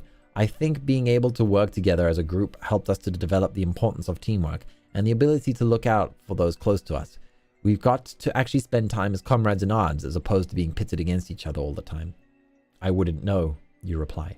Oh, yeah, I heard that your training continued under Mistress. I can't imagine. Don't try. It's all in the past anyway. Continue with your story, you say. Roland seems happy to change the subject back to his wife. What a doting husband. After our last bit of training, we were all stationed at Fort Glory in Nalin province. It was a rocky start for all of us at first. Gerald killed the fort commander, claiming he was making advances on him, and got executed. Edgar got killed for foolishly underestimating the traps Colbert Band set up. When we got attacked by a large group of Ushaka desert raiders and some weird psychic sandworms of theirs, still, despite all that chaos, Brenda and I grew closer throughout it all. Hey, Terrence, welcome. How you doing? How you been, Terrence? Hope you've been well. I haven't been to your streams in a while. Again, time zones and work and everything, but I hope you've been having a good time with the streams. Let's see. Never heard all this. Don't know the Nalen province had all those problems. Really? I know you've met with Warwick before. I'm surprised he never mentioned our time in the Nalen province. Nah, he never thought to tell me anything, and I never thought to ask. It's interesting, though. When did you exactly get the idea to marry Brenda? When things were quieter after Kane and Warwick had been transferred, there were talks of transferring Brenda or me as well, but I figured if we were going to be separated due to duty and location, we could at least still be connected in our hearts and legally. So I proposed to Brenda, and she accepted. All that was left was to make the official request and hope that it would be granted. Happily, it was. We had portraits of each other made since we knew we'd be separated after, definitely get separated after the marriage. We got to spend about a month together married before I was finally transferred from Fort Glory. But as I said, she's always here, Roland says and touches the center of his chest. Oh, I like him. I like him. Roland continues to look at the portrait, probably thinking fondly of his wife. You briefly wonder if maybe you should have gotten married to Allison, but then you dismiss such thoughts. Even with your own strong feelings towards Allison, You don't think you're the marrying type. Come to think of it, you don't believe Allison really is either. Still, Roland's portrait gives you an idea. The 3rd year anniversary event is still ongoing and reached 800 subs. Ah, congratulations on 3 years. Wow. That's amazing. Ah, that's so great. And also 800 subs. Damn. Almost to 1,000. Wait, did YouTube lowered the monetization rates, right? The partner program. Oh, maybe you can apply it, because I know Lucina just got into the partner program as well. I think she also hit 800 subs. So yeah. Congrats. I'm happy for your success. I'm really happy, Terrence. Let me I know everyone here already knows you, but I'm gonna put it in here anyway, because Roberto seems to no longer be striking. Roberto, there we go. All right. So Roland, who painted this for you? Oh, just a traveling artist by the name of Emery. I believe his traveling consists of going to every talon and whorehouse in the Empire. Still, when he's on the job, he always does his best, and I'm certainly pleased with his work. At this point, you give a small praise about the portrait and excuse yourself and tell Roland that you should really start putting your part of the siege plans into action. A few days later, your personal messenger tells you that the artist Emery has been located at a crossroads tavern in the Kuala province. Good to see it that he is paid an appropriate amount of gold and have him escorted to Major Croz's war camp, you say. But sir, didn't you want him brought to you? The messenger questions. Oh, he'll be making a visit here, but I want him to paint Allison first. Anyway, he can bring the portrait with him when he's done, and then we'll be able to paint me. Oh no, she's not gonna make it. She's not gonna make it. He's gonna come back and is gonna be like, she's dead. As your messenger leaves to carry out your orders, you smile at the thought of Allison being surprised by all of this, when you know she'll definitely go for it. With this happy thought, you get on with the business of crushing the falcons. Oh no! Oh no. The death flags are popping up in my head right now. Okay, so now we continue with the years pass. Year 28. Okay, we're 28 years old now. Bring it back up. And refresh.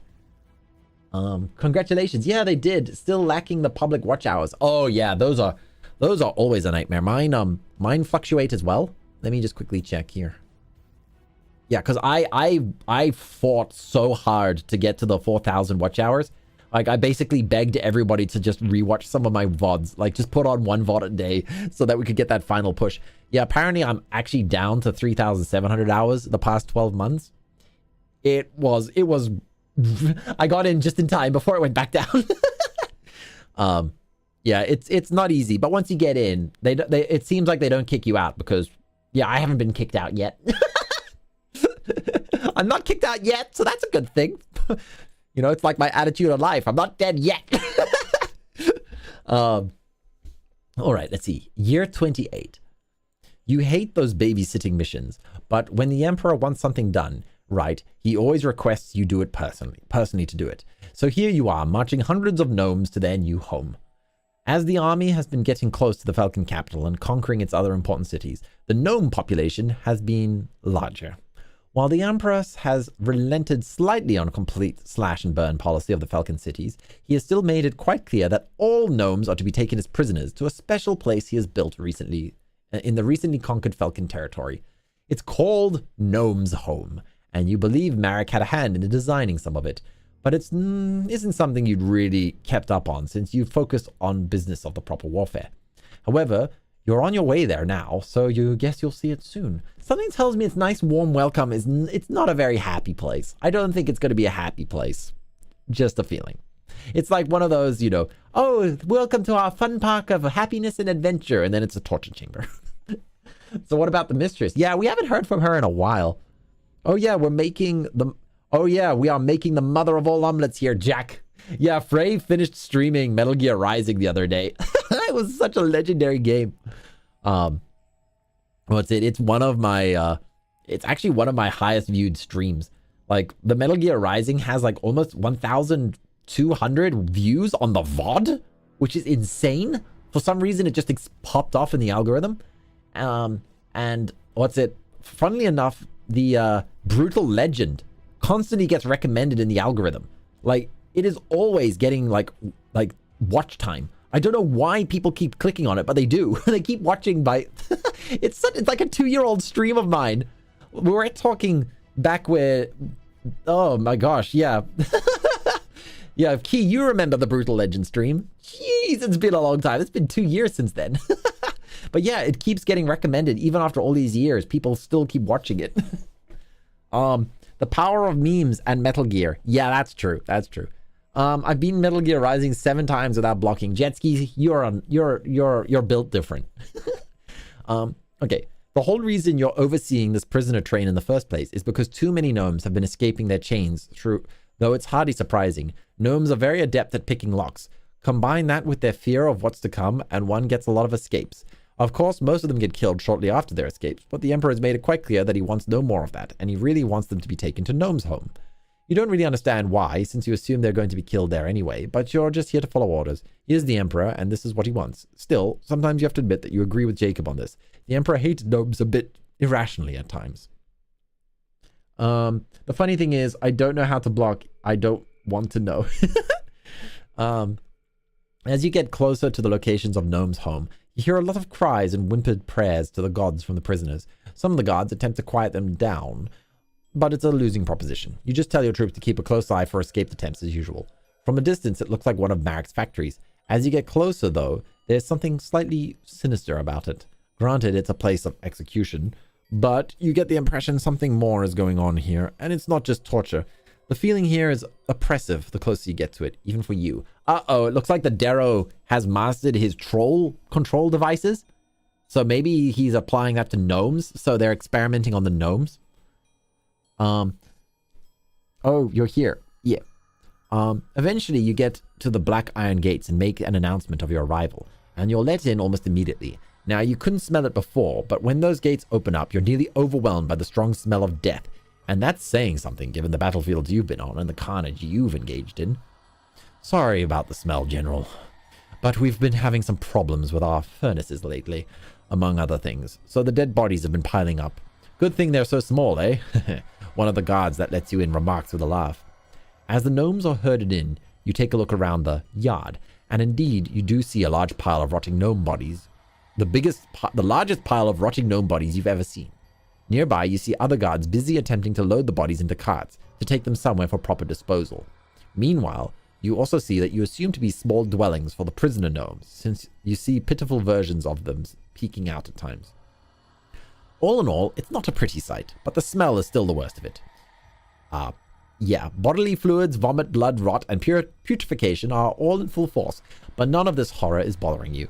There's something else going on here that feels severely unnatural, and that's causing you to feel off. Maybe it's magic, you don't know, but something about the place tells you it's more than just an oversized execution center. Just as you're about to leave, you're approached by a dirty, unkempt-looking man with a wild facial hair and even wilder hair on his head. He's dressed in a medium chainmail armor and a large battle axe on his back. With him are a couple of larger, ugly, brutish-looking creatures. They aren't green, so you know that they aren't orcs. Ogres, perhaps? But you weren't aware that there were any that lived in this region, let alone tamed. Then it suddenly occurs to you who this is. It's you, the harbinger of death, the Emperor's right hand and weapon of righteous justice. It's been a long time. Oh, we heard stories about you, even all the way up in Rask. What brings you here? Are you assigned here now? He asks excitedly. This is Cain, the butcher of Rask. He is nearly unrecognizable from when you last remember him. You've heard the stories about him as well, and from his unhinged-looking appearance they might be true, though he seems to be quite friendly with you, which you wouldn't expect given the tales you've heard. Harbinger, Mass Effect reference. The funny thing is, I don't know how to... Oh, yeah. Okay. Hello, Cain. It's been a long time. I have not been assigned here. I'm just dropping off these prisoners because the Emperor considers it of vital importance that I do it. But I thought you were assigned in Rask. Oh, no need for me there any longer. We've pretty much tamed everything there. Well, as much as could be. But rest assured, the Emperor isn't suffering from routine ogre and giant attacks there anymore. The two big lugs here are proof of that, and the barbarian tribes have been completely wiped out along with those pitiful attempts at secessionist movements. Not that those were any serious threat. Well, that's good. I'm glad to hear you were so instrumental in making a positive change for the Empire. You say. Me? I was just doing what I was supposed to, right? I mean, killing the enemies of the Empire and slaughtering those who oppose it is what we're here for. But I don't need you to tell me that. You know the duty to the Emperor better than anyone. Anyway, with Rask tamed, they said my talents would be better spent elsewhere, so I assumed I would be sent to the Falcon Front, or to fight, or even lead, but I didn't expect to be sent here. Still, I'm just happy to be doing my part. That's a good attitude to have, Kane. So, what exactly do you do here? Nothing much. Just make sure the gnomes don't escape. None of them have either. We've got lots of things in place to make sure of that. Other than that, I oversee the day-to-day operations. Not quite as exciting as my days in Rask, but I don't know. At this point, Kane looks at the large pile of dead gnome bodies on the other side of the yard, and sort of zones out for a moment. He then begins to smile a bit before continuing. It has its benefits. I see. Would you like a small tour? You know, just so that you can maybe let the Emperor know, or whoever, that everything is running smoothly here? I don't think that will be necessary. It looks like you're doing a fine job here. Besides, Before you can finish, that old familiar voice that you've come to dread speaks. Uh-oh. Hey, lover. It's about time you got here. Your services are needed for something more important, Mistress says. Normally you're on guard, but somehow she snuck up behind you and startles you even though you attempt not to show it. Naturally, this amuses her. Oh, did I scare you? Glad to see some things never change, Mistress says as she attempts to stroke your face. What do you want and why are you here? You ask, slapping her hand away. Sent by the Emperor for something oh so important to him. You didn't think you were just brought here to escort these pathetic gnomes to their deaths, did you? You're needed here for something else. I was simply told to escort the prisoners, nothing more, nothing less. I don't have time for whatever messed up games you want to play with me. Sorry for the yawn. I assure you there is no game. This Mistress stops speaking and looks at Kane, as if wondering why he's still around. Don't you have something better to do, like coming up with new prisoners or something? Why don't you and your two equally dim-witted friends go eat some gnomes or whatever it is you do? The superior beings are speaking now. While you're a little surprised that Mistress referred to you as a superior being, you're more surprised by Kane's reaction. Given what you know about Kane's reputation, you'd expect him to at least show a little anger towards Mistress, even if he didn't display any disobedience. Kane shows nothing but subservience, though. Apologies, Mistress. I will leave you two alone, Kane remarks, and gives a nod to you, and quickly turns away, motioning to his ogre guards to follow, while bellowing an order to another nearby guard. Mistress shakes her head at all of this. I don't know how Jacob convinced the Emperor to let that miserable creature oversee this place, rather than putting him down like the mad dog he deserves. Why would he be put to death? From what I've heard, he's completely loyal soldier who's done much for the Empire. His deed in Rask alone proves that. Not feeling sympathetic towards your old classmate, are you? Yes, he was useful, but he's a loose cannon, and such factors shouldn't be allowed to thrive. Given your own suggestions on using the orcs as sword fodder to keep them from being the problem in the future, I would think you'd see wisdom in such things. The orcs are numerous and a genuine threat because of their chaotic nature. Kane is a loyal eternal, even if he doesn't have a reputation for being overly bloodthirsty, and even cruelty. And I would think that the last one would be a mark in his favor, given that you have that in common. Mistress chuckles at your remark. Your comment aside, Kane is still not like either of us. Well, perhaps we can discuss such things another time. In any case, it's not my concern. What my concern is this ritual I need your help with. You need my help? You're actually saying that? Yes. Is it so hard to believe? The Emperor needs us to perform a soul banishment ritual. I've practically been doing all the prep work myself for a while now, since all the mages sent to help have been unsurprisingly not up to the task. When you started using magic involving souls, it can get taxing, even for the most skilled. It's also been ages since I performed one of those, and it's obvious that you were the best candidate to help me. Alright, I'll be walking out of the auditorium now. Have a great stream, everybody. Bye, Ludwig. Bye-bye. Thanks for coming by. Yeah, the VOD will always be open, so you can catch up on the story later if you want. Thanks for dropping in. I hope you're enjoying it. Alright. You can't believe what you're hearing, and at this point, you're wondering if the Emperor really did send you here for what Mistress claims. He never gave such an order to you, and it seems like it would be something he'd tell you. Then again, you were never given the full report on the troll factory either, and he did say he was going to speak with Mistress about her ongoing attempts at making your life miserable. This might be another test by the Emperor, maybe to see if you can put aside personal differences and work together. Very well. If it is the Emperor's wish that we work together, then so be it. However, do not mistake my compliance for submissiveness. I am only willing to engage in this task because it is of importance to the Emperor, and I am trusting that even you would not lie about something like that, for you know that any sort of underhanded trick to kill or harm me in any way would stir his wrath, that I believe even you would not want to stir up. Now, I suggest that we get on with it so we can keep our time together at a minimum. As you wish, but there is no need for hostility or suspicion. As you said, the Emperor would be quite angry indeed if I caused you harm in any way. Not that it's ever been my intention, contrary to popular belief. Is this some sort of new tactic of yours? Acting civil in some vain attempt to get on my good side? Don't bother. You'll never be on it. I'm getting the impression, but perhaps we can still talk about this later. For now, let's get on with this as you suggested. Follow me. I'll take you to where we need to be. You follow Mistress to one of the larger buildings where a lot of smoke is coming from, and the guards are periodically wheeling gnome bodies into. Ah, we're pulling the souls out of the gnomes!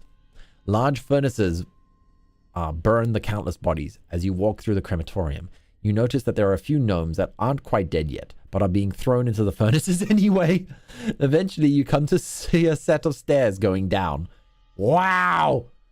Not dead yet? Well, soon you will be. Woo! Down here, unfortunately, Mistress remarks, and you follow her down a long flight of stairs to a great open room lit by several candles. Along two of the walls, you see hundreds of jars with what looks to be wisps inside. They all give off a faint blue glow, making the need for candles somewhat unnecessary. Damn, yeah. I hate these designs by Marek. He can't think past his Darrow mindset and create something that doesn't have an underground portion to it, Mistress remarks.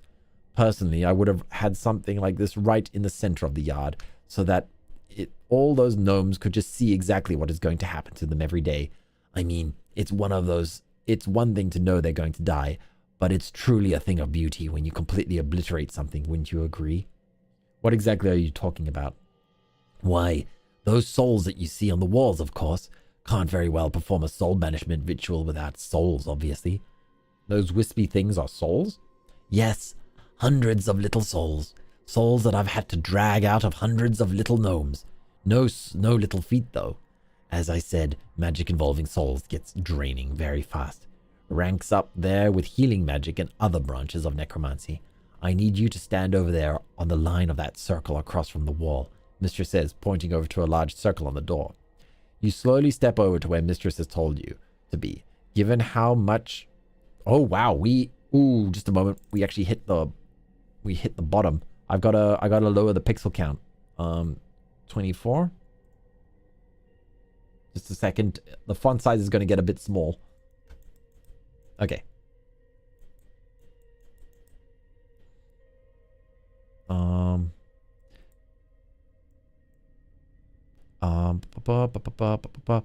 Mistress says, pointing to a large circle on the floor. You slowly step over to where Mistress has told you to be. Given how much you've been following her orders, you half feel like you're back in her class, though her attitude is much different, and that's been bothering you since this encounter. Surely she's up to something, and there has to be an angle in it for her. If she isn't up to something, you can only believe that the Emperor's talk really put the fear into her. Mistress stands to the left of you and on the line of the circle, across from the other wall of souls, and tells you that she's going to begin the ritual. All she says she needs from you is to provide support and make sure none of the souls get away. Get away? You don't think they're going to just let themselves get banished to oblivion, do you? They're probably already pissed about being trapped in magic jars. Now concentrate.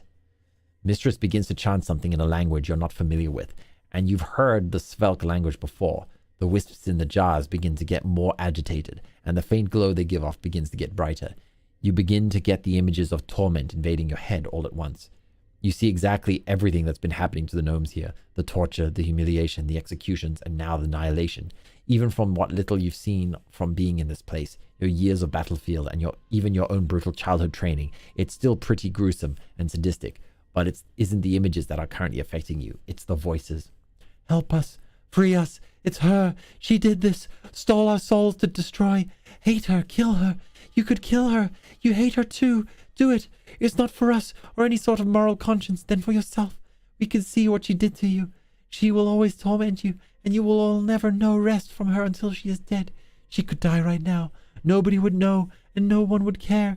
You hear several voices saying to you all at once, and right now you don't have much reason to not follow their suggestion. If Mistress was to die, it could easily be explained away as all accidents happening at the time when performing dangerous magic. It is true that she's not likely to be missed by anyone, save perhaps the Emperor, and you doubt he would for very long. Sabotage the ritual or proceed as normal. Oh boy. Oh boy, another really important one. What do? Betray? Sabotage or proceed? Start the poll. Reset the clock. Put that there. Oh boy, I don't want to be responsible for this one. Please don't make me responsible for this one. Oh damn, I kind of feel bad for the gnomes. Yeah, they got on the Emperor. They betrayed the Emperor, so you know they made a bad choice.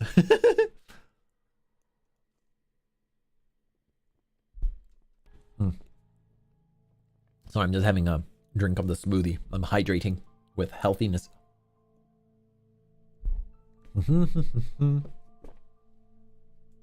Oh wow, overwhelming sabotage.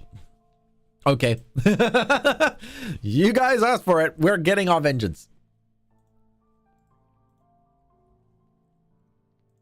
Save. Okay, here we go. Refresh and swap. Uh-oh. That's not good. It's a very short chapter. I think we might be dead, chat. You're doing it. You're getting her out of your life forever. No longer will you have to put up with whatever mind game she has planned whenever you're forced to meet her. You step from the circle and break your magic link with Mistress. She's immediately taken off guard. Ah, you fool, what are you doing? Step back into the circle before you doom the both of us, she exclaims, as she is presumably physically assaulted by the gnome souls. You know Mistress is strong and can probably fend off the attack if really pushed, but you intend on giving her another distraction by drawing your sword. She's either going to have to stop you, which will expose her mind to the vengeful souls, or not stop you and get stabbed, which will have the same effect. Suddenly, your own mind is completely shattered and multiple souls assault your mind. The pain is excruciating and you collapse onto the floor and begin convulsing. You aren't innocent in all of this as far as they're concerned. Your involvement in the Falcon campaign has probably resulted in most of the gnomes being rounded up and sent to Gnome's home in the first place. For the first time, you not only see the horror that has been this place, but you also experience all of it. Your mind can't take it and neither can your body, which begins to lose all control of its functions. You're leaking all manner of bodily fluids out of every possible place you could be leaking from. Eventually, you're nothing more than an empty shell, but not quite dead. The souls have stopped attacking, and Mistress is lying on the floor, not too far away from your own. Her own mind destroyed as well. Yay! We got the happy ending. The pair of you continue to stare upward and slack-jawed in a comatose state for quite some time, until Kane eventually wanders down to investigate. Kane isn't quite sure of what to make all of it, but sensing that he can't leave the pair of you like this, he comes up with his own solution. Unknown to you, Kane was possessed by a Wendigo during his tour in Rask. Though his hunger is well satiated here, Kane never liked Mistress's threats of exposure or taunts and proceeds to eat her alive. Of course, being a vegetable, she is unable to scream as his teeth sink into her flesh. You, on the other hand, Kane ends your life with the blade to your throat out of respect for you before feasting on your corpse. Ah! Well, that's why I voted to proceed. Well, shoot. Okay, let's find out what happens if we proceed as normal. Okay, save. Save, replace. I mean, we got to see Mistress die, so I think that's a positive ending. Oh boy. Okay. You are sorely tempted. But you are really sorely tempted. However, there are a couple of factors at play that are preventing you from doing so. One, you're dubious about trusting a bunch of gnome souls. It isn't like they still aren't your enemy, no matter what form they take or situation at hand. The enemy of your enemy is still your enemy as far as you're concerned. This could be a trick to get the upper hand on their part. Second, and most importantly, this is still a mission for the Emperor. If he wanted you to work with Mistress, to send a bunch of gnome souls to oblivion, then that's what you're going to do, regardless of your personal feelings towards her. You begin to concentrate and try to mentally shut out the voices. It's extremely difficult. In fact, you don't actually succeed in doing so, but you do stay focused enough to keep up Mistress's energy. An unearthly howl invades your head as a jet black orb appears in the center of the room. You feel like it's sucking the life out of you, and you instinctively start to back away. No! Don't move. You'll ruin the spell. It won't be much longer. Look, it's already working. Mistress shouts and points to the jars, which are now growing dimmer again.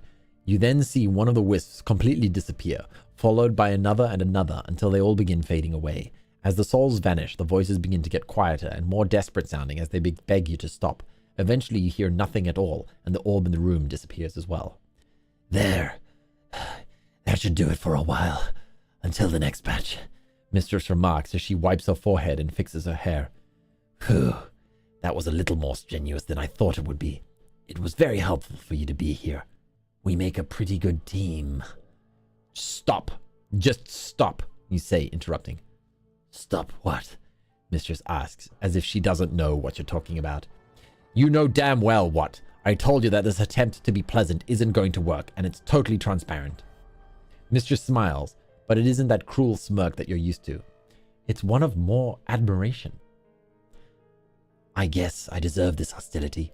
However, I'd rather you hate me than be weak, though I suppose in some way you still have a few flaws common to your race, but I can overlook those because I know that they will disappear in time.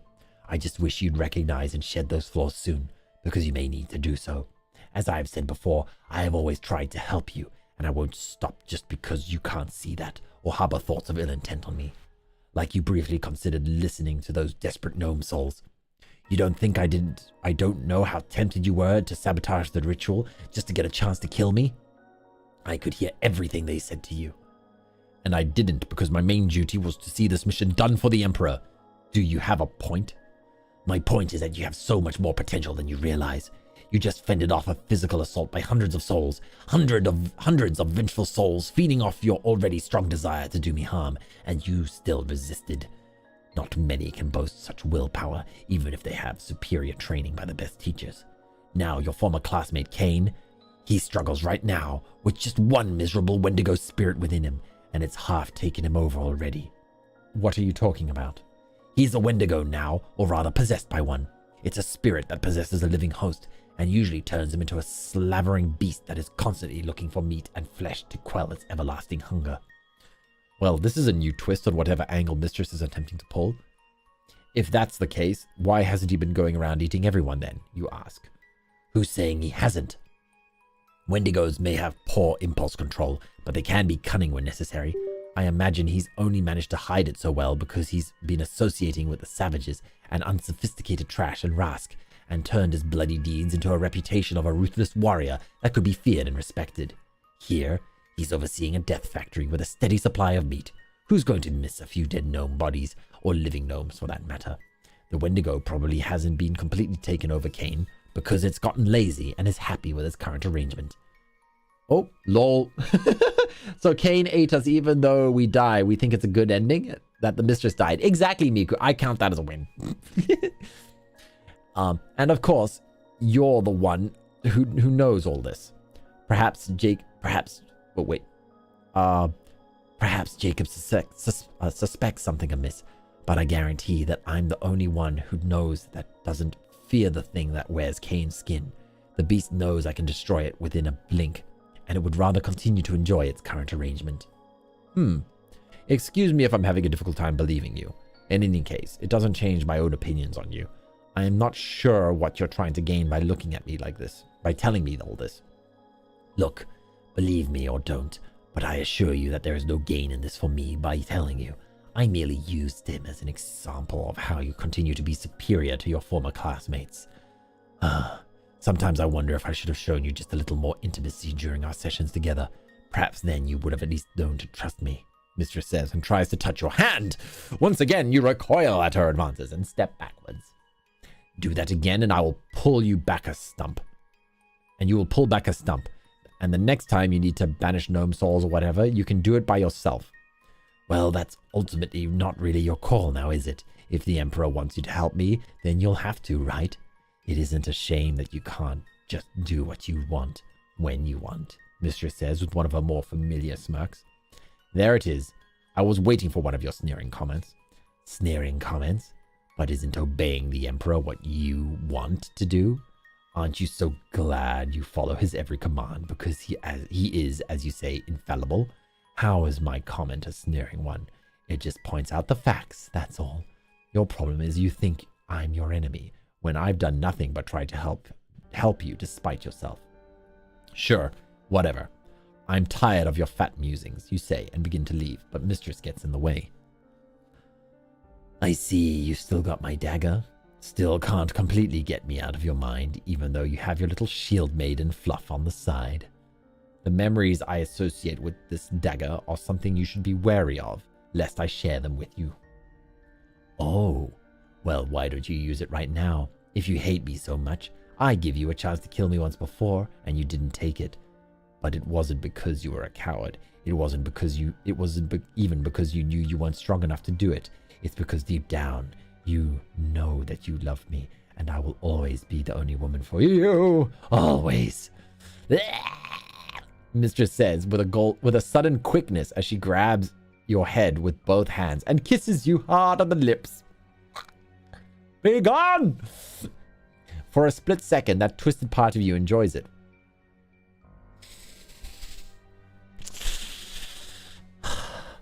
Without thinking, you nearly begin to put both your arms around her. Then you come back to your senses and push her off of you and draw out the dagger.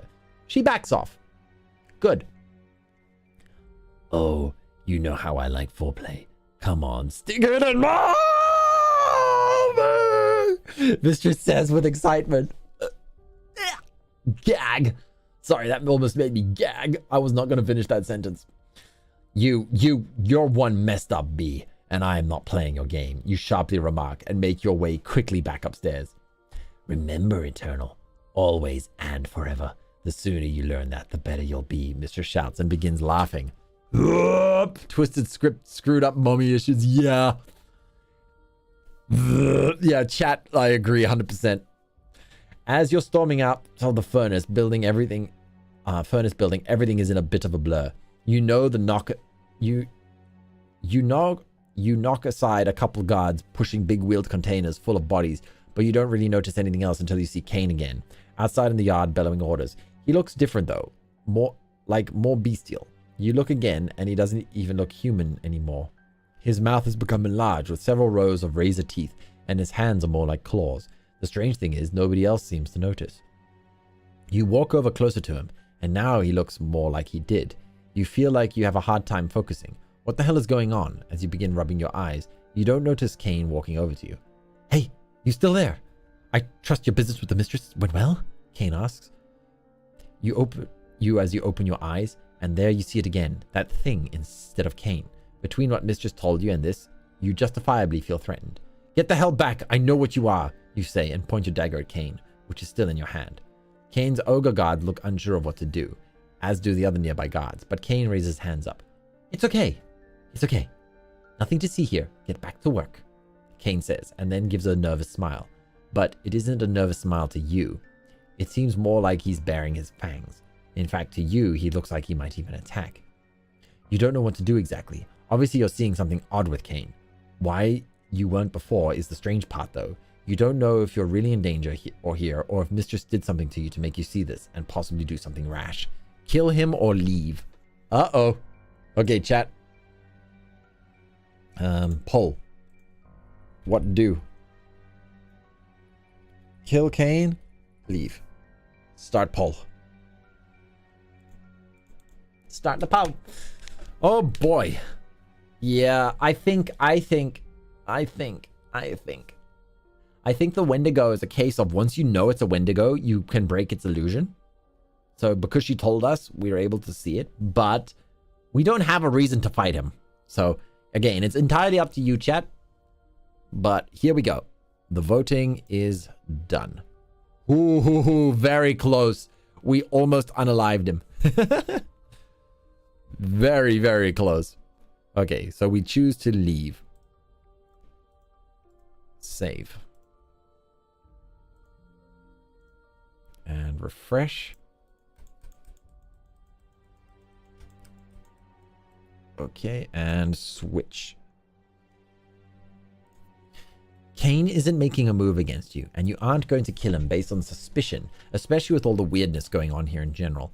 The best thing you feel you can do is just get the hell out of here. As you order the gates to be opened, you continue to keep an eye on Cain, and he does the same to you. You aren't seeing the monstrous traits like you were anymore, which makes you believe that Mistress did something to you, possibly when she kissed you. Then as you begin to leave, Cain calls out to you. Are you going to tell the Emperor?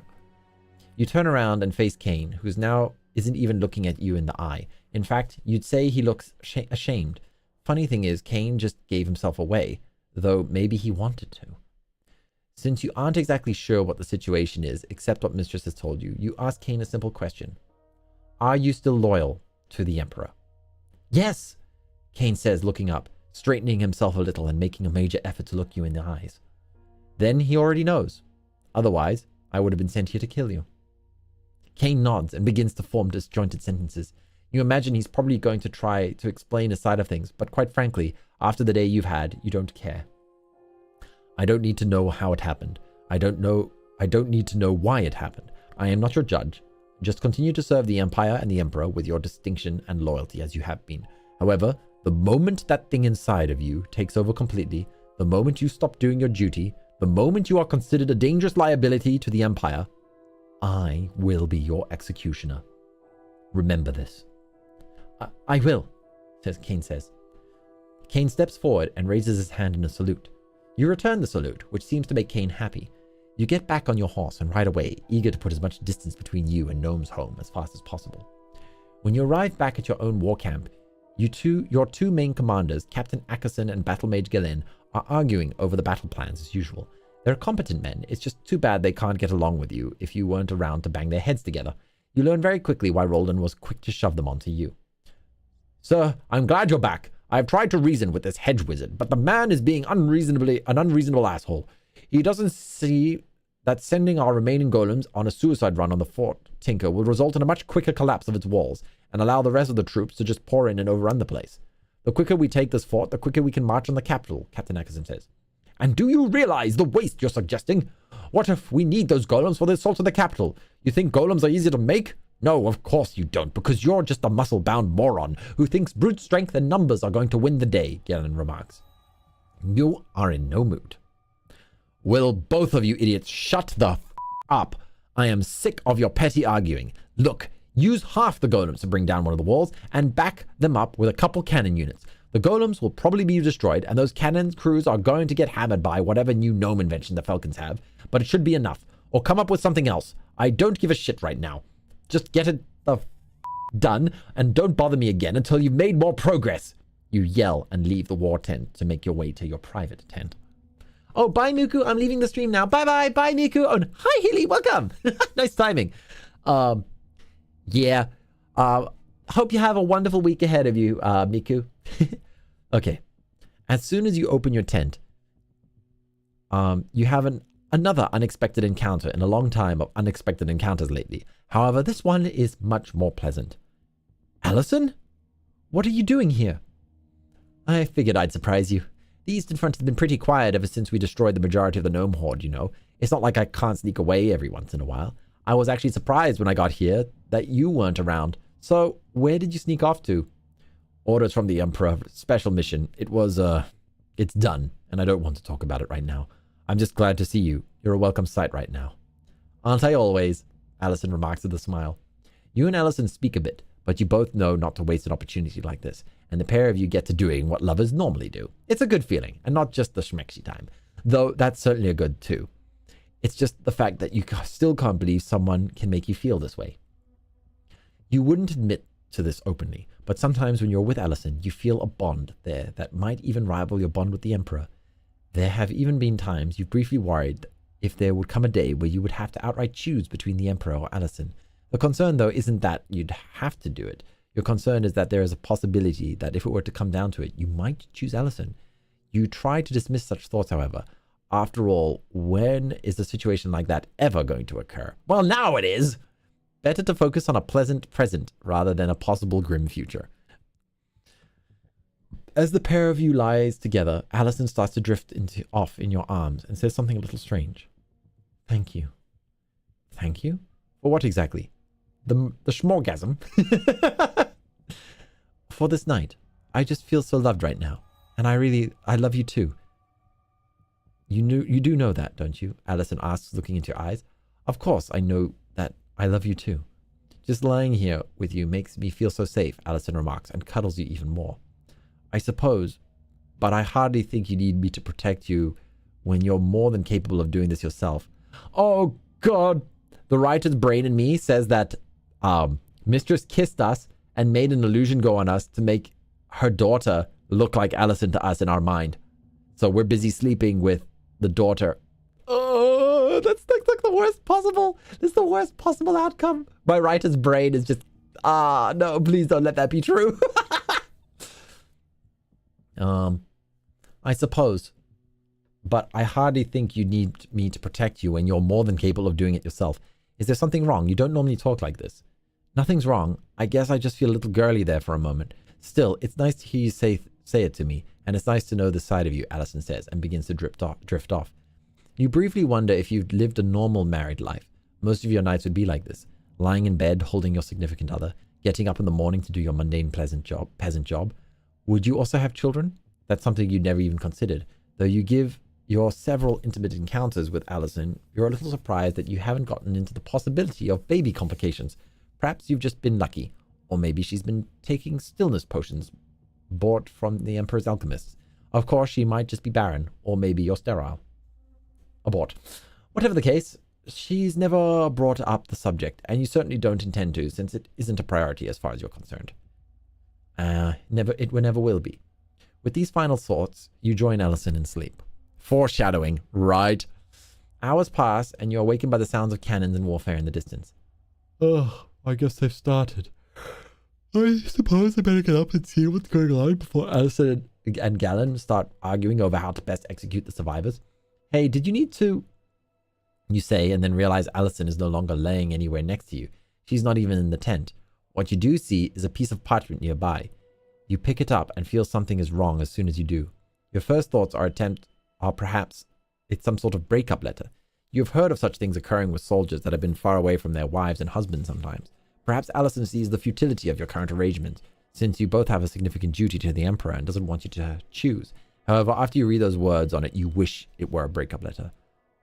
Those words merely say, "Always and forever, remember this. Your heart sinks. You've just slept with Mistress." It's even worse.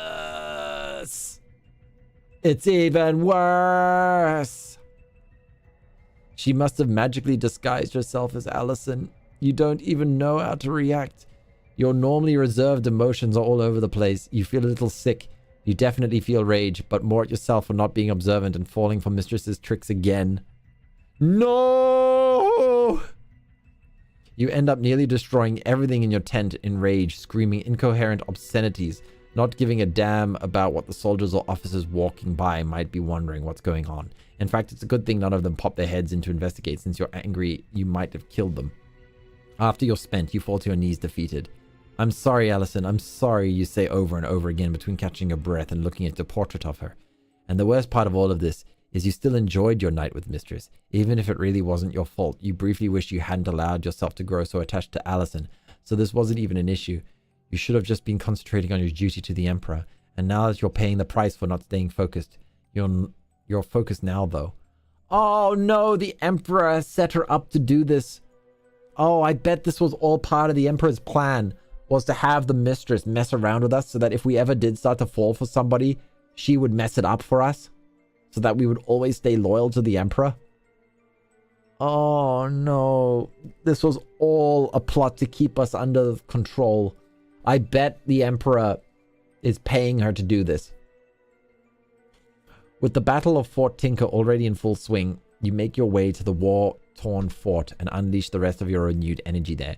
Your enemies suffer greatly that day. But by the time it's all over, you feel slightly better, even though you know you'll probably still have to deal with Mistress's mess later. Until then, though, there are important tasks still at hand, and the major one being the Falcon Kingdom needs to be destroyed, and you intend to see that through. Is everyone doing something right now? Hi, welcome. Can we come back to the option of magic disruption? Yeah! I still think that was the best end for the story. More trust issues and drama. Yeah. That is Oh, that is horrible. That is horrible. Poor Allison. Also, called it. My writer's brain can predict these things. I was watching a series with Ann the other day, and we were on the 5th season, and while I was washing the dishes, I suddenly went, oh, that's what happened. And I went, Ann, I bet this and this and this and then this. And she's like, no way. And we sat down and we watched it, and it happened like that in the story. I was like, yeah, and the main reason the antagonist is doing this is because of this. And it turned out that was it. My brain just put all the puzzle pieces together, and I'm like, click. Okay. Refresh. Okay, year 30. I might make this the last chapter because my throat is starting to get a little hoarse. In fact, let me have a sippy sip.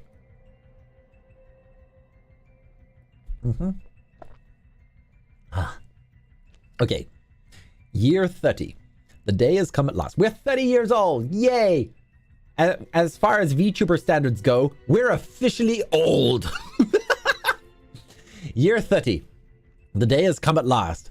The Falcon capital has been broken wide open. Its defenses have been shattered, and all that's left now is to scoop out the soft underbelly within. Oh, wait a minute. Me predicting a whole horror movie the day it premiered in theaters. My friend was so mad at me. Yeah, that is one of the dangers of predicting things. I have to agree. Sometimes, unless you're with someone you know won't get upset. Yeah, I've done some similar things. I can't help it though, especially since it's actually my job. Like I've dedicated basically my life to studying storytelling and narratology and screenplays, and so yeah, basically I can't help my brain now. Whenever I watch movies, I start deconstructing everything. Okay, how long do you think they'll hold out? Roldan asks. A few more hours, perhaps even a day. No more, I suspect. I have to admit that I thought the remaining Falcon ruling class would have surrendered long before now, let alone fight to the bitter end. I suppose they're still carrying out the will of their gnomish masters, even though most of them are dead or soon will be, you remark. I know they had a lot of influence or are responsible for the technological inventions along with running the merchant guilds, but do you really believe the Falcon Kingdom was run by gnomes? Of course. It's what the Emperor believed, and ultimately what's been the purpose of all this whole war, to eliminate the gnome threat. Happily, with this final nail in the coffin, that's been accomplished. You know, some of them probably escaped long before the war started going badly for the Falcons. Perhaps, but I'm sure in time they will be found. The Emperor's domain has already been extended much within the past few years alone. I'm sure eventually it will cover the entire world, and in the long run, all those that oppose the Emperor will be brought to justice, either by me or by someone else loyal to his service. Well then, until such time, I'm just wondering where I'll be assigned after all this. Personally, I'm hoping to get a little free time so that I can see my wife Brenda again. It's been so long, and I miss her. I'm sure you feel something similar about Allison. You pause for a moment before speaking. I will go where my duty takes me after this assignment. Allison understands that. She is a military woman after all, you remark. Well, of course, but I was just stating that it would be nice to take a break from duty for a moment and to enjoy the company of someone you care about. We're eternals, Roldan. So is Brenda, for that matter. Our existence is duty. You would do well to remember that. I'm aware of it. I just, forget it, and says as he walks away from you. You and Roldan have been a little less cordial to each other lately. Then again, the two of you never have quite clicked with each other for some reason. Actually, there are probably several reasons on your side as well as his, but you aren't going to waste your time pondering them, since you are both able to work together in a professional manner and never engage in anything other than low-level disagreements. As long as the respect is still there between you two, why bother analyzing it? Besides, this mission is nearly over now anyway. You're fairly certain you'll be reassigned somewhere else. You do wonder if you'll get some downtime, as Roland mentioned, though. If you do, you're more than likely going to try spend some of it with Allison, though you've still been going back and forth on how well that's going to go when you tell her what happened 2 years ago. You certainly couldn't tell her something like that in a letter, and from what letters you've received from her, she still doesn't know. Mistress probably wouldn't tell her to stir up chaos because it would be more fun letting you worry about it all this time. You're just glad you never had to assist Mistress at Gnome's home again, though now you're even wondering if that was ever a real order from the Emperor when it did occur. You haven't spoken to the Emperor directly or even indirectly in quite some time either. That's actually a little concerning to you as well. Still, you figure you soon will be when this is all over and the Falcons have finally been crushed once and for all. You watch the capital smoke and burn in the distance. Occasionally, a small explosion causes pieces of the already breached wall to fly in several directions. Well, I'm not going to miss out on all the fun before it's over, you say to yourself and head towards the city. As it turns out, you don't miss much. The city's defenders consist of mostly children and elders at this point. They don't provide too much resistance now that they have no walls to hide behind. The Royal Guard is still around, but quick work is made of them. As for the royals themselves, most of them took the coward's way out. You'll find several of them laying dead at their lavish dinner tables with several knocked over empty wine cups. Sudoku. Upon further searching, you find what you guess to be the royal bedroom, and who you guess to be a falcon king and queen lying dead in their bed. They must have taken the same poison, since you see cups near the bodies. As you study the pair of them and how they are holding hands in death, you notice a crib in the corner of the room. While you're inspecting this, Warwick walks in. Oh, there you are. We found that some of these rooms lead to a system of secret passages. We've already started to explore them, but we haven't found anyone yet. I don't think they lead outside the city, just to other portions of the palace. Looks like we've won, Warwick remarks. Looks that way. Sort of disappointing climax, given how the Falcons insisted on dragging this out. Continue your search, though. Someone still might be hiding in them. Did you find any gnomes? No, and I don't believe there are any in the city either. At least no reports have popped up about any. I guess we got all of them then. The Emperor will be pleased to hear this. Carry on. For the next few days, you observe the destruction of Dessel. Roland remarks that the city shouldn't be destroyed, but rather appropriated by the Empire, as it wouldn't take much to rebuild the damage. It would be easier than building a brand new city here. Orders are orders, though, and while the Emperor might have relaxed his zeal on burning every Falcon city to the ground, he was still pretty clear about the capital. You imagine he sees it as a last symbol of gnomish defiance. In the middle of the process, Jacob unexpectedly visits you. Didn't expect to see you here, you remark while sharpening your weapon. Well, the Emperor wants to see you. Plus, I also have to speak with Roland and Warwick about their next assignments, so I figured I might as well come in person. Jacob says, looking around at the destruction. So it's finally done. The Falcon Kingdom is no more. I have to admit it. I was worried about this war on more than one occasion. You don't need to tell me. You told me more on than one occasion. You should have had more faith in the Emperor. He knew its destruction was inevitable. Well, thanks in part to your actions, no doubt, Jacob says with a brief smile. I am merely the weapon which he does the job. If you're looking for Roland, he's in the large tent on the side of the small hill over to the east. Warwick's probably with him. I need to get going if the Emperor wishes to see me. Is Mistress going to be there? I don't believe so. Good. I don't really need the negativity ruining this moment. You remark and begin to leave. There's something else I need to talk to you about before you leave, Jacob says hesitatingly. What? It's about the Emperor. He's, well, he's what? What is he, Jacob? Spit it out. He's sick. What? Sick? That's ridiculous. I've never known him to ever show illness. I know. It may seem hard to believe. But I'm telling you, the last time I spoke with him, he didn't look well. He seemed very tired and just really pale. He runs the Empire. Of course there's going to be times where he's going to be tired. It had to be taxing keeping track of everything. As for being pale, he doesn't exactly go skipping about in the sunlight, you know. I know all that. Look, just when you see him, you'll know what I'm talking about. I mean, I'm sure the Empire will live a very long time. Emperor will live a very long time, but we should prepare, just in case. Emperor Dad is ill. Yeah, my suspect is that because... I suspect that because he's human, right? He claims he's human, but he's been alive for centuries, which means he has to be sustained by something. And I suspect that something are Eternal's sons, because the Eternal becomes part of him, which will live forever. So I suspect that I'm sort of his fodder for his next life to continue his eternal journey. That's what I suspect. I suspect that Father is planning on using us or consuming us. That's my suspicion. Okay. Just in case what, Jacob? You're beginning to get angry at the insinuation that the Emperor may die. Jacob, sensing that he's overstepped a boundary, quickly shuts up. Never mind. Forget what I said. I'm worrying too much as usual. But still, forget it. I'll let you get on your way. Oh, Jacob was trying to warn us. Jacob was trying to warn us! because we helped out Jacob so much. He was trying to help us out here. You shake your head and begin to leave again when Jacob once again stops you. Oh, one more thing. Before you go to see the Emperor, you're supposed to make a visit to Gnome's home first. Are you kidding me? Aren't all the gnomes there dead by now? Maybe. I don't know.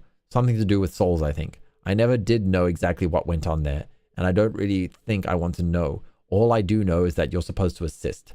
Assist who? Mistress? I already assisted her there once, and let's just say what transpired wasn't pleasant. She hasn't needed my assistance for the past 2 years since that time. Why does she need it now all of a sudden? Frick that. I'm not going to help her anytime soon. In fact, if I saw her again, I'd probably kill her after what happened the last time. Jacob begins to step back from you. Easy now. I'm just the messenger here. I don't even know if she's there. It's what the Emperor told me to tell you. I mean, if you don't want to do it, I suggest you take it up with him personally. At this point, you might just do it. Nobody can question your loyalty or your dedication to the Emperor. But this request, it's just asking too much. You thought he spoke with her about leaving you alone. She's already ignored that. How long must you put up with that Svelk? Okay. I think let's do a final vote for tonight. Okay, final vote, and then we'll continue it. It's a cliffhanger. We're gonna end on a cliffhanger. Ending on a cliffhanger. Dun dun dun. Go to Gnome's home or complain to Dad. Final poll. Get your final poll here. Oh, right. I should refresh this. Just a moment.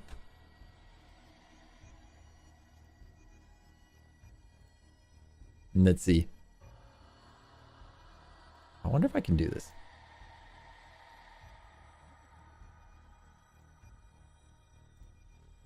Okay. Just a moment. Oh, wait. I didn't start the countdown. I'm silly.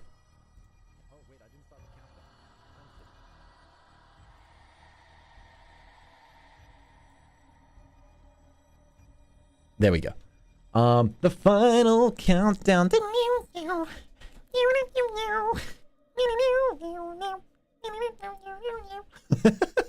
Very dramatic. And end the poll. Boom. Go to Gnome's home or complain to Dad. And Gnome's home it is. Well, there's no guarantee that she's there.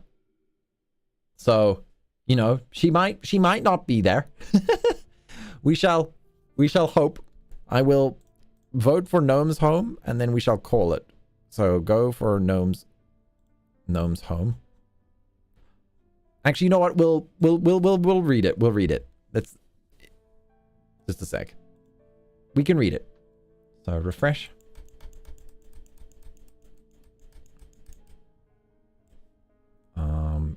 Switch. Yeah. An order from the Emperor is an order from the Emperor no matter what. If you have to go to Gnome's home, then you have to go. If you have to assist Mistress, then that's what you're going to have to do. It doesn't matter if you have like it though. You get on your horse and make your way to Gnome's home. On your way, you think about how you're going to handle the situation if you have to assist Mistress. Then you realize that the time has come. You're going to kill that bee. This has been a long time coming anyway. You aren't sure if you're going to attack her if you see her or if you're going to do something a little more subtle. But one thing is certain, she's going to be dead by the time you leave that gnome murder factory. When you arrive at Gnome's home, the outside of it looks the same like last time you were here. And you're let inside the gate. It smells about the same as well, probably even a little worse. You step inside and see a lot less living gnomes and a lot more dead ones. A few pathetic examples lay half dead outside their dwellings, covered in their own filth. Whatever attempts at keeping this place slightly clean have long since stopped. The entire place is disgusting and you feel like you're going to catch something just standing there. Hey, I heard you're coming back. Welcome back. You hear a voice shout. It's Kane. He's a bit unkempt and wild looking, but still friendly. You notice he doesn't have his ogre friends with him anymore. Hello, Kane. You're looking well? Thanks. I've been feeling well. Been keeping very busy with all the gnome killing and all. And as you can see, we're almost finished. Figured we'd speed up the process by cutting back on the cleanup portion. I mean, the whole place is going to be shut down after we kill Old Mole anyway. It'd sort of be sad to let it go, but nothing lasts forever, right? Right. So my assignment was to assist in something? Oh, yes, sorry, I don't get to talk with many people nowadays, huh? Anyway, Mistress is waiting for you down in the soul obliteration chamber. I'm not exactly sure if that's what it's called, but given what happens there, it seems as good a name as any. You thank Kane and make your way to where Mistress is located. Along the way, you see the usual pile of bodies being tossed in large furnaces by bored guards. When you get down to the chamber, you see that Mistress is already in the process of preparation. You see more jars containing souls that you did last time, and that gives you an idea of how to kill her. Hey, lover. You're here right on time, she remarks. Yeah, let's just get this over with, you say. Well, I'm certainly glad you didn't feel that way during our last encounter. You tricked me during that last encounter. True, but didn't it feel so good? Besides, it's not like anyone knows, so what's the harm? You know what? I'm tired of fighting it. Maybe you're right, you answer. Mistress is a bit surprised to hear you say that. Of course I am. I've always had your best interest in mind. That's what I've always been telling you. And I think I finally realized it after all these years. I mean, you were the one who practically taught me everything I know. Who would know better for me than you say, and walk over to Mistress. You grab Mistress around the waist and give her a passionate kiss here. And all part of the act, of course, and part of you hates it, but the part of you is definitely getting excited. Afterwards, Mistress looks at you with a glee that you've only really seen when she's torturing someone, which was usually you. Okay, down, boy. We still got some business to take care of here. Glad to see you finally seeing things how they really are, though. After this bit of business, perhaps we can talk a bit about it in the future. Our future. Looking forward to it, you say, and slap her on the butt before taking your position on the circle line. Mistress goes on to tell you that the process will be just like before, but will require even more focus than last time. She says one of the reasons why she wanted your help this time, other than wanting to see you again, was because she was to dispose of more gnome souls than usual. She says that while she enjoyed the torture, suffering, and extermination of an entire race, she absolutely hates the smell and general dirtiness of the place, and sooner she's out of here, the better. Your plan is simple. You're going to sabotage the ritual. Oh, this is going to go well, just like last time. You're fairly certain the gnome souls will try to convince you to do it like they did last time. Mistress begins chanting, and soon the spell begins to take effect. You begin to hear the whispers of gnome souls in your head, more than last time, and saying the exact same thing. Break the circle, save us, kill the Svelk, save us from oblivion.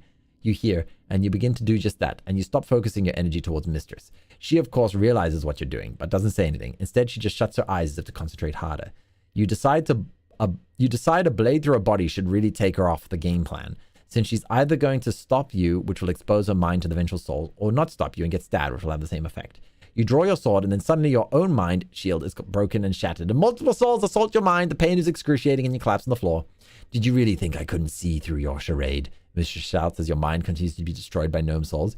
You don't know why they're not attacking Mistress, but you see that they're attacking you. You aren't innocent in all of this as far as they're concerned. Your involvement in the Falcon campaign has probably resulted in most of the gnomes being rounded up and sent to gnome home in the first place. For the first time, you not only see the horror... Okay, we've read this. Eventually, you black out. You're nothing more than an empty shell, not quite dead. The souls have stopped attacking, and Mistress stands over you. I had really hoped you were serious, but I just couldn't take that chance. I reinforced my own mental shield and cast a repulsion spell. Of course, the souls have now completely escaped annihilation, but what the hell? That's the Emperor's obsession, not mine. You continue to stare upward and slack-jawed in a comatose state. Sir, I'll suppose the malicious Svelk thing to do would be to continue to keep you alive in this state for a little while longer, but I think you're probably too far gone for me to even get any enjoyment out of that. Besides, I couldn't do that to you. I'm just no fool for love, I guess. The Mistress kneels down and takes a dagger that she'd given to you a long time ago and holds it to your throat. Well, at least I got to kiss you one last time, she says, and ends what remains of your life. Okay, we died. Okay, go back. Okay, what did you think would happen? Oh, come on. It was an opportunity to get rid of her. Okay, but this is where we're gonna call it, okay? We're gonna call it on go directly to the Emperor to complain about Mistress. Okay. Oh man, but this was fun. Let me pull this down, switch out to the outro, and head back to the chat room. Yay! Oh man, I like this. I wonder how many chapters there are. We should have a death counter at this point. Hey, I didn't make all of the choices this time. Every opportunity to end leads to a bad ending so far. Yeah, that's kind of true. Oh man, The author, oh man, I really just want her out of the story. Is that so hard to ask? Just get her out of the story. Okay, save as well. Save and quit. There we go. Okay. Woo! All right. So, we have a game on Thursday. I'm tempted to do Armored Core 6 with the third playthrough, but I also kind of want to do a horror game. So I think I'm going to record the Armored Core third storyline, and I'll upload that as its own video. I think that would be pretty neat. So that's what I'm going to do. So on Thursday, we're going to play a horror game. Friday, we get to resume Lies of P, of which I am very excited about. And Saturday, we continue Baldur's Gate 3. The madness continues. Key. I felt so guilty. I was the one responsible. I didn't realize it was me. I wanted to just move my character, and I ended up clicking on a barrel, which then she screamed, guards, guards, there's a thief. And I was like, no, I was just trying to walk. I was just trying to walk. Callisto Protocol. You know, I was actually going to play that last year, but then I heard a lot of bad reviews about it, that the game wasn't very well made. So I actually didn't get it. I might pick it up on a sale, but we got lots of horror games. I definitely want to play Mortuary Assistant. That game looks terrifying. I'm playing that. Oh, you're playing it now and you like it. Oh, that's good. That's good. I'll definitely keep I've definitely got an eye on it, because the Dead Space playthrough was fun. Yeah, also I heard the Callisto Protocol has a lot of very gruesome deaths. All right, everyone. I hope you have a fantastic week ahead of you. I shall see you on Thursday for some spooky, and Friday for some more Lies of P. Okay, see you guys. And let me put on some more music, because for some reason the music decided to end. We died so many times, but we got to kill Mistress at least once. Whoops. Don't know why I went to the ultra room, but bye-bye!